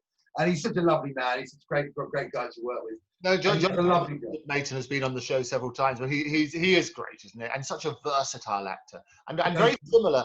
And he's absolutely loves the comedy side as well, and is a great writer as well himself, which is he's fantastic, and he's trying to stop me because I drink a bit too much. He gave up drinking because he had a few demons with his drinking fast, and I'm very lucky because I've never been an angry drunk, and I do drink probably a bottle of red 5-6 days a week every day. I have it with my dinner. But it goes in seconds. It's Sicilian red. I love my Sicilian wine. I also like Rioja. But Jonathan we've had a wonderful car with a lovely guy. The guy that plays Paul's dad, Bill Fellows, he's been on board since day one. He shot a dealer, and he's such a. Paul's father was very, very grumpy, and with carrier bags in the background, my scruffy background. Yeah, brilliant. He plays it so well. He's so detached, it's a lovely little film. I'm hoping. I'm going to check now that it's finally exported. Oh no, 39 minutes left, and it will be there. Oh, there you go. I thought you were doing it in half an hour. You see, when you get your 5G you were talking about, it would have gone. Well, no, I'm not uploading. I'm exporting. When you're exporting, you've got a timeline of a movie that you've edited. There's probably 4,500-5,000 clips. All the audio. Imagine trying to get 1,000 sheep into your toilet. That's what makes it the final export. And then you have to compress it to get it small enough to put online. This export of the movie, when it comes out, it's 350 gigabytes. It's huge. I will then compress it down without losing quality to probably 10 or 15 gig, and then ultimately down to 7 if it goes on DVD. And it's quite a difficult process because you've got to keep compressing it down without losing quality. There's all kinds of interpolation and tricks that you have to do it. But yeah, so this is the final. This is the version that's going back because I've had to resubmit for Venice and for Rain Dance. I'm hoping we'll see if it gets in. I mean, there's thousands of submissions. But I mean, do you know Elliot Grove at Rain Dance? You know the road? Yeah, because I present the I do parties in Cannes every year with Rain Dance. We rent a massive villa and we have crazy parties, and I dress like a Bond villain, and it gets me well crazy. But even Rain Dance is partially gone online this year. Cannes, of course, we lost Cannes. We did, and as I say, we lost MIP on the TV side beforehand. But MIPCOM, as I say, I've been engaged to go down and do that. They're planning to take place on the 12th of October for until the 15th, and the intention is that lots of people will fly in and make that make sense. So hopefully that will go as an industry. But you're involved with so many different sides of the process, from in front of the camera, behind the camera, the editing as well. Which bits do you enjoy the most? I love all of it. I love all of it. I mean, editing can be very, very tedious, very I was going to mindless. say, it's very different editing, isn't it, to being Yeah. or directing. And the problem is there are people that are better editors than me. But it's on my film, I've directed it, and I can't let anybody else choose the right take because I know the right take. I know it's the right bit. So this time, it only took 3 months to complete the film. I was editing 11 for 9 months because what was funny on 11, we had this sound recordist, lovely guy, Ian Dangerfield, lovely man. But he's wearing a deerstalker hat with, the floppy ears. On the last day of the shoot, we finally finished. We've just done 30 days in the trenches, in the fucking trenches, in January, -16. We deliberately did it then because I wanted to see their breath. And I wanted to make them suffer, the actors would suffer in pain. And the last day of the shoot, he's taken his hat off. He hasn't got one, but he's got 2 hearing aids. I said, do you have a problem with your hearing, Ian? He said, yes, I'm deaf. I said, you're the sound recordist. What do you mean you're deaf?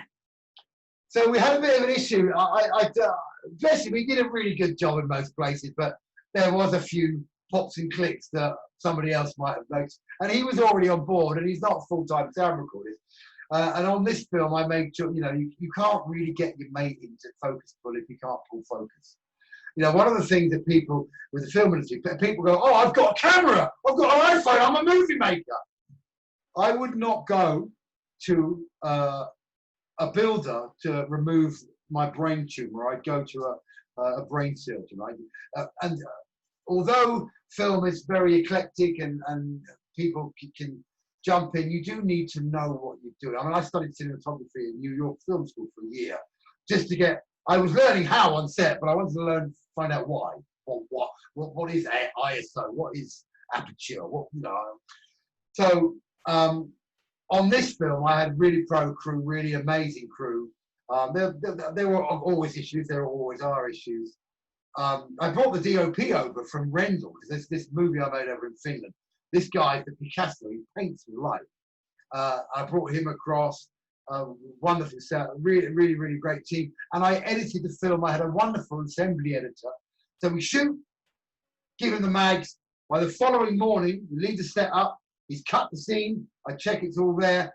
So by the end of the shoot, I had the whole film cut. Rough, very, very, very rough. And I just spent 3 months fiddling with it and tweaking it. So yeah. But I love all the process. The only bit I don't like is raising the money, because that's the hard bit. And people are full of empty promises. But really, weirdly, the momentum, we had about 30 or 50 grand when we started this for Give Them Wings. I put a little crowdfunder up. We only raised 2 or 3 grand on that. And then people started messaging me, oh, we'll invest. And we're very lucky because we have an EIS compliant SPV.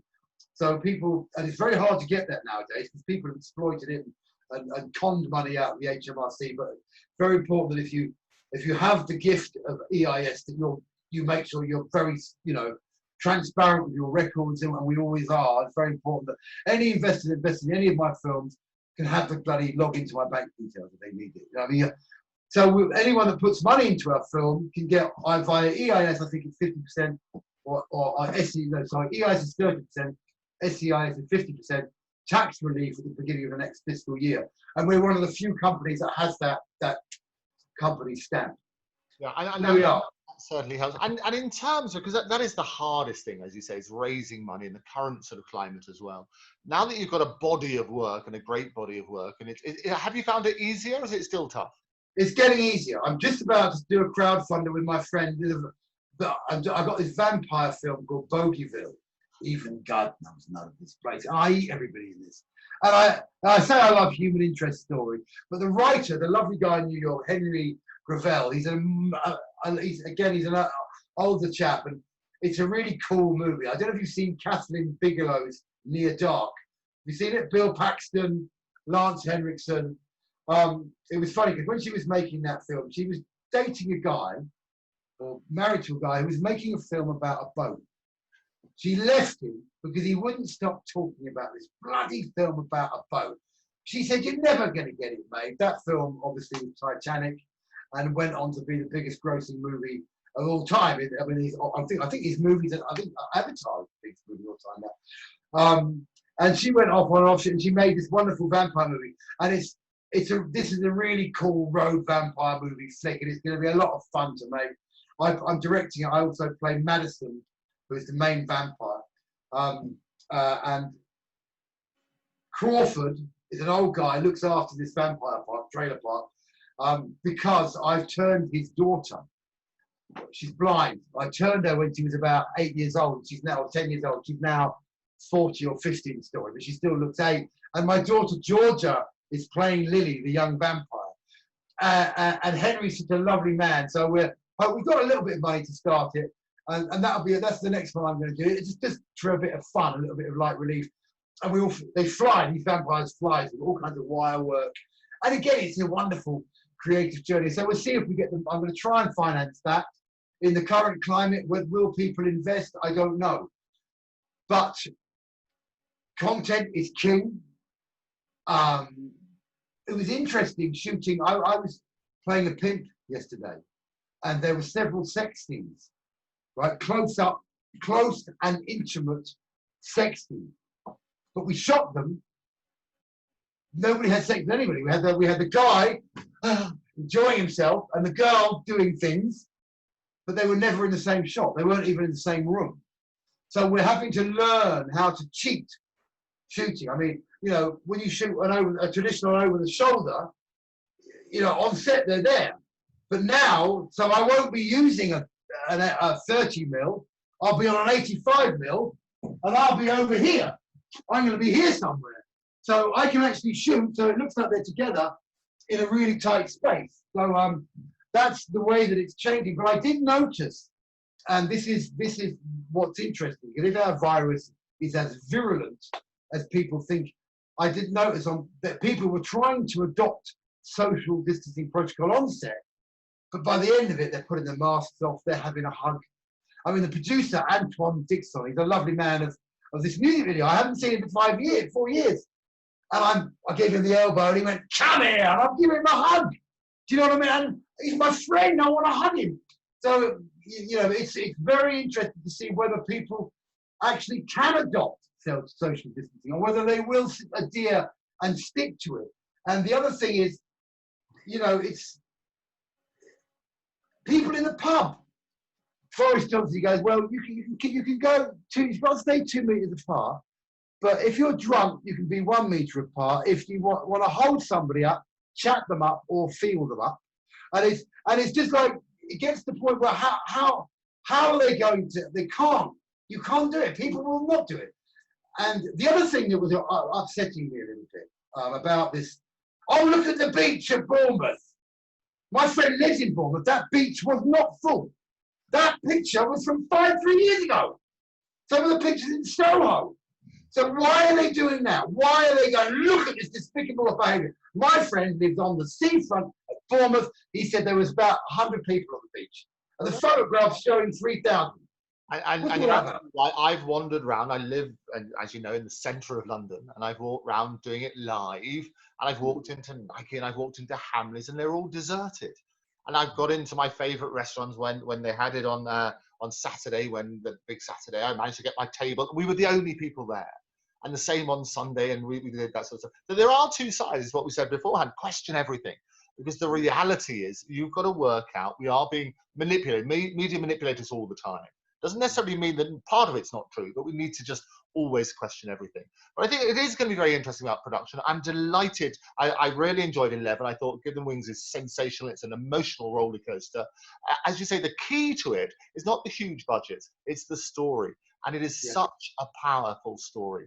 And I wish you every success with that. What is the next stage? You're still looking for distribution? You're obviously... Yeah, I've got a couple of offers. I'm talking to a couple of studios. I mean, they'll probably say it's too small, but I think they need to get off their high horses and understand that Batman's not going to win an Oscar. But Give Them Wings might. And it's that kind of thing, because as it ebbs and flows and changes, those big studio movies, those big spectacle movies, they're still great, but don't have quite the same impact if there's someone watching it on their iPhone. Oh, they do. I mean, do you know what? I watch a lot of series on my bloody phone in bed. I'm all. I watched the whole of the Viking series on my iPhone 11, and you know, but the studios are going to have to change. So I don't know. I mean, I've got to speak to a friend of mine at Fraud Digital Media. May do it. Hopefully, he's a good friend of mine. I did a film with Vinnie Jones a couple of years ago called Kill Kane.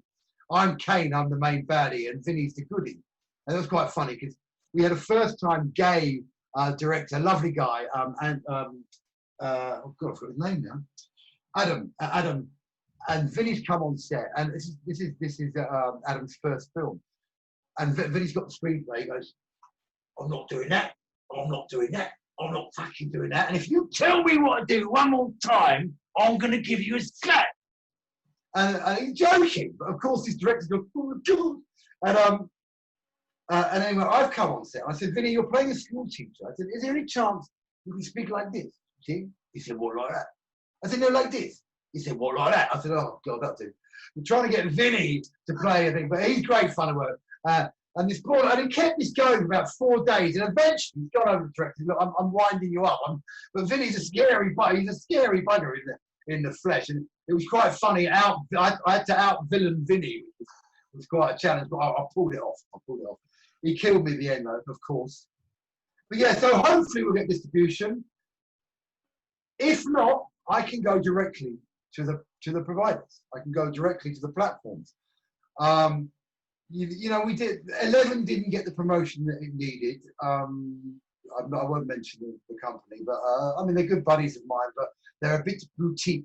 The trick is that we need to let as many people know about this as possible. But the real key with this is the festival trail, because if it wins something important, because a lot of people go, "Oh look, my film's won the Bognor Regis Film Festival." Doesn't really matter. There are 5 or 6, but there's the Venice, there's Cannes, there's Rain Dance, Sundance. You know, there's about 10 or 15 real big Oscar qualifiers that you need to. If you win one of them and you get nominated for an Oscar, that's what I'm trying to do. I don't know. I mean, it's a tiny film that we needed streets, Andrew, lined with 80s cars, but that's 50 grand for a day to hire 50 cars and transport them all down there, and then it rains and you can't shoot that day. So it's like, you know, that's what it needs. So I'm hoping the story holds up enough. I'm hoping the people that watch it, I'm hoping it makes them cry, it makes them laugh, and they enjoy the film. I mean, when we did the 11 premiere, 65% of the audience were crying at the end. They actually. No, I was there. I saw it. As I say, it was a very emotional movie, and it's the same with Good and Wings. I think I watched it a couple of times. You sent me different edits of it. It's very, very emotional. And as I say, that if you're going to spend money on anything, it has to be on the story, doesn't it? I mean, that's the thing that shows on screen, and that's the one. And you've got a stellar cast. I mean, Toyah's a delight, absolute delight to work with. And what I loved about it as well is you've got all the cast and crew were together. I think you even lived in the house, didn't you, at some stage? We had a big old mansion. We had what you call Snow Hall. Right. But I ended up on my own in Snow Hall because I had the girls, and of course my Chihuahua. Yes. I didn't bring the rats, so that's another. But so I ended. Well, first of all, we had all of us living, me and the main crew living in Snow Hall. But the shower, it was such an old mansion. It's sort of, there's only one shower that works, and we're all trying to get on set. So eventually, I stuck them in this lovely hotel called the George, and I had we had the whole hotel for 6 weeks, 5 or 6 weeks, and I popped the whole car because they wanted a drink when they got home. So I ended up as a director with my own 8-bedroom mansion I was a bit lonely, so I'd end up going to the hotel, getting pissed, and then getting one of the drivers to drive me back. We were finishing very late, and you know, the temptation, and then you're up again. But I mean, it really is hard. I mean, I think I had COVID-19 in 2018 when I came back from 11. Because after spending a month in the trenches, I got double pneumonia. I was in bed for a month after it, and I had all the symptoms of COVID. I had no taste, no smell, horrible cough. I mean, I'm not saying it was COVID, but it was definitely. I had to go to hospital for a couple of days. It was pneumonia. I got so ill, and films And whether I came into contact with someone, I didn't come into contact with anyone that had anything. That was what was interesting. My immune system was so low, and I got so ill from freezing my tits off for a month. I mean, it was cold, man. I'm telling you, 50, and you're out all day and all night in this minus, and the poor cast. I mean, they were literally. Well, I think one of them got trench foot towards the end of it. Nearly, it was terrible. But filmmaking is not easy. It really is not easy. But what we have to also understand, one thing that upsets me, very just briefly, the arrogance of some of these stars. Don't forget, Samuel L. Jackson, you're the entertainment. When the frontline workers come home, when the firemen, when the soldiers come home from their tour of duty, they want to sit down, they watch a movie. You take them away, they escape for an hour. You're the entertainment. You're not more important than the people that are watching your film. Everybody's equal, and everybody should look after everybody else. And, you know, it's about humanity. So, and I'm hoping that this is a kick in the balls for some of those people on their pedestal to come down and go, right, guys, this is real. This is the real world. Look after each other. You know, don't rip people on £1 million to say, you made a believer out of me. I'll tell you what, if he come over and knock him out. But, you know, it's very balancing what's happened. It's people are thinking very differently. Wasn't it amazing? The pollution, the birds, you know, deers walking around Soho. It's like, so it's interesting time. Interesting time. No, it's certainly there's a lot of good has come out of it, as you say. Not least the fact that people are focusing slightly differently. You work out what you missed, what you took for granted beforehand. The simple things like hugs or talking to people, having a coffee or a glass of Sicilian red wine with somebody of an evening. All those sort of things. Hopefully, when we start getting back and easing back into this, we're going to appreciate a little bit more. Yeah. Well, I'm just hoping that. You know, people I mean, there's this term, plandemic, scamdemic, pandemic, the second spike, right there. And people say, well, they planned the second spike to, you know, terrify you back in your own home so we all get vaccinated again. I'm really hoping that is not the ulterior motive. I don't want to be vaccinated. Do you know what? I've only ever had one flu jab in my entire life. I had 2 or 3 years ago, I went and had a flu jab. I don't know what compelled me. I just £12.50. I thought I'll have one. I got the flu the next day. I was so ill. So I don't want, you know, us to have to wear masks on planes or I'm just hoping. I'm hoping that I'm wrong. I really do. I hope it's a virus. It's going to go away, and people are going to do the right thing. And that there isn't a big conspiracy theory. There isn't a big pharma company trying to make money out of this. I fear that I'm right. I hope that I'm wrong. Absolutely. Well, Sean, it's been an absolute delight. But before we leave you, and I asked all my guests this, what has been the biggest? You've had such a wonderful, varied career. I love the Marionettes. I love all the stories there. I love you playing backgammon. We will have that game of backgammon. We'll have that should be interesting. I'll kick you out. I'll tell you one story. 1 point you beat Bond by. I love that. That's got to be good. But also, I mean, people have regrets in their career. What's been your biggest regret? Not probably. Oh God, I don't have any really. I just love everything I've done. I don't know. I'm going to just tell you this before I go. I want you to Google something while I put the other thing. Type into YouTube Monte Carlo Pirate. I don't know if you know this, but I own a 200-foot battleship. I painted it matte black and put a skull and crossbones on it, put a crew on it, sailed it from Lowestoft to Cannes in 2006. I spent 4 days in a Monte Carlo prison as a result. So basically, now Monte Carlo what? I spent 4 nights in a Monte Carlo prison. Right. For sailing. So basically, I bought this battleship, painted it matte black, put a skull and crossbones on it, put a very nervous crew in it. They sailed to Cannes. I flew first class.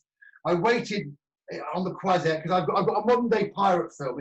It's Bond meets Mad Max on the sea. It's a huge franchise, 60 million movie. I've got Anthony Hopkins in frame to play. It's a great I'll send you the package. It's amazing. We've got Okay. this super yacht hits up. We go around hitting super yachts, emptying their bank accounts, and then the insurance company get the hump. And they employ a retired Bond to try and catch us. So I've got this bee in my bonnet. I'm going to go to Cannes. I'm going to sail my pirate ship in, and somebody's going to give me the money for my movie. This is 2006. I was insane at the time. But I regret. So basically, the bloody battleship, the port engine blew up in the Bay of Biscay, right? Well, I'm getting drunk in the Bragg Club in London going, my pirate ship's on the way, I'm going to get my pirate ship to Cannes. My phone rings, Mr. Cronin. I said, what? He goes, your boat is on fire. I said, what? So, this is true. So I've got my boat, and because the steering is governed by the engines. So I've got a 250-foot battleship in a 12-9 gale in the middle of the Bay of Biscay. I'm drunk in the Bragg Club in Notting Hill.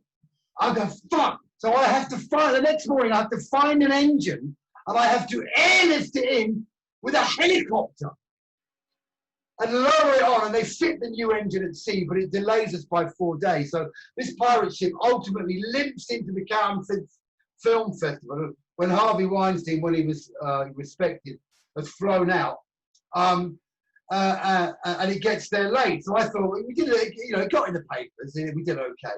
So I thought, get some extra press, I will sail it into the Monte Carlo Grand Prix. Now, you're not allowed to sport a skull and crossbones. It's illegal. It's against maritime law. So I sailed this beast, this rusty old shitty, into, and I've got these ribs running around, frisbeeing DVDs onto the super yacht to try and get the attention.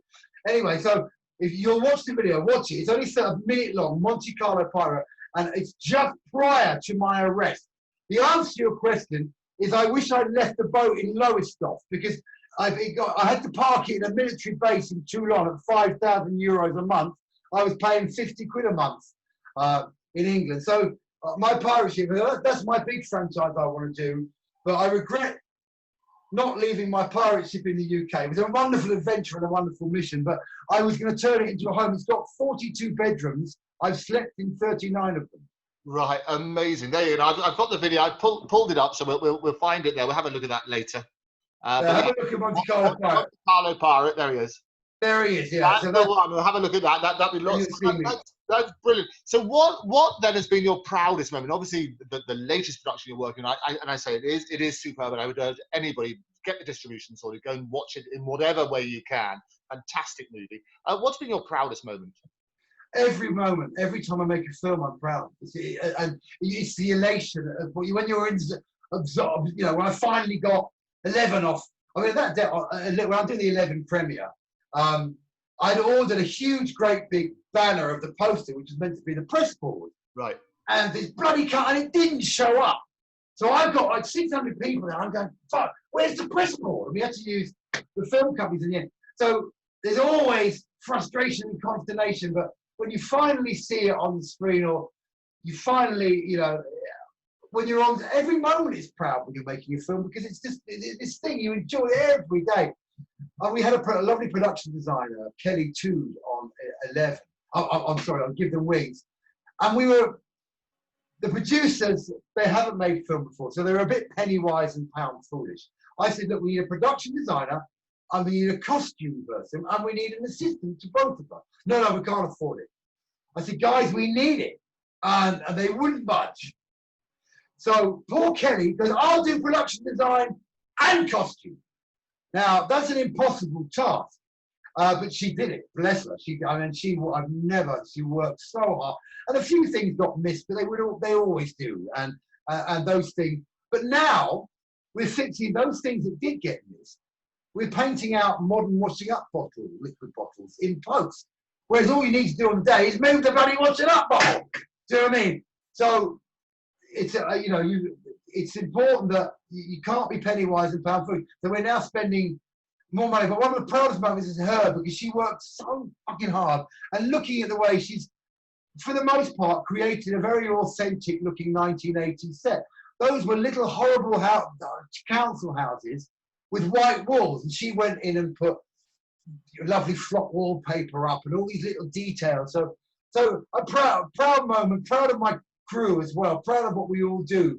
Because one of the things that I don't like is when someone's gone, well, I made my film 11. It's not my film. It's our film. It's everybody's movie. Everybody worked so hard on it. And it's the same with Give Them Wings. I'm proud of us. I'm proud of our team. And every time I make a film, I'm proud. Of course, I'm also very proud of my girls. So proud of my girls and proud of everything I do, pretty much. And they're your best productions ever, are the girls, aren't they? Yeah. Wake up! they came and they witnessed me being a pimp yesterday.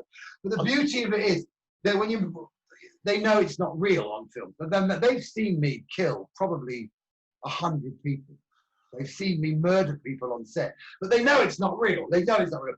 And the pimp thing was very, very tasteful. It was very, very tastefully done. There was never you never saw anything. There was one moment when they were asked to leave the cinema, because we shot in an old cinema.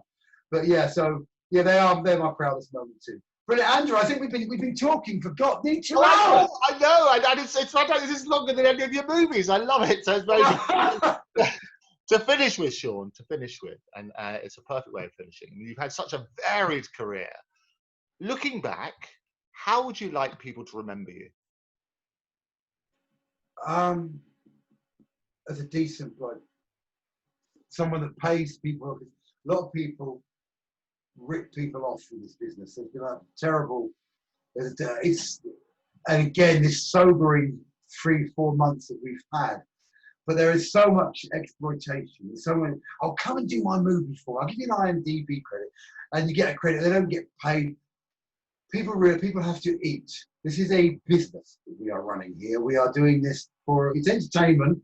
But I want to be remembered for the guy that pays on time, the guy that looks after people properly, looks after the crew, looks after his kids, and I want to, leave a legacy. I want people to look back. Like you did so many wonderful filmmakers. Hitchcock's still alive in everyone's mind. All these wonderful actors and filmmakers and people. George Michael's still alive in my mind. I can still. I think of George Michael. I hear him singing. Bowie. Oh my God! But I was a huge Bowie fan. I cried my eyes out when he died. But I want to remember that someone done something good and that was a good person.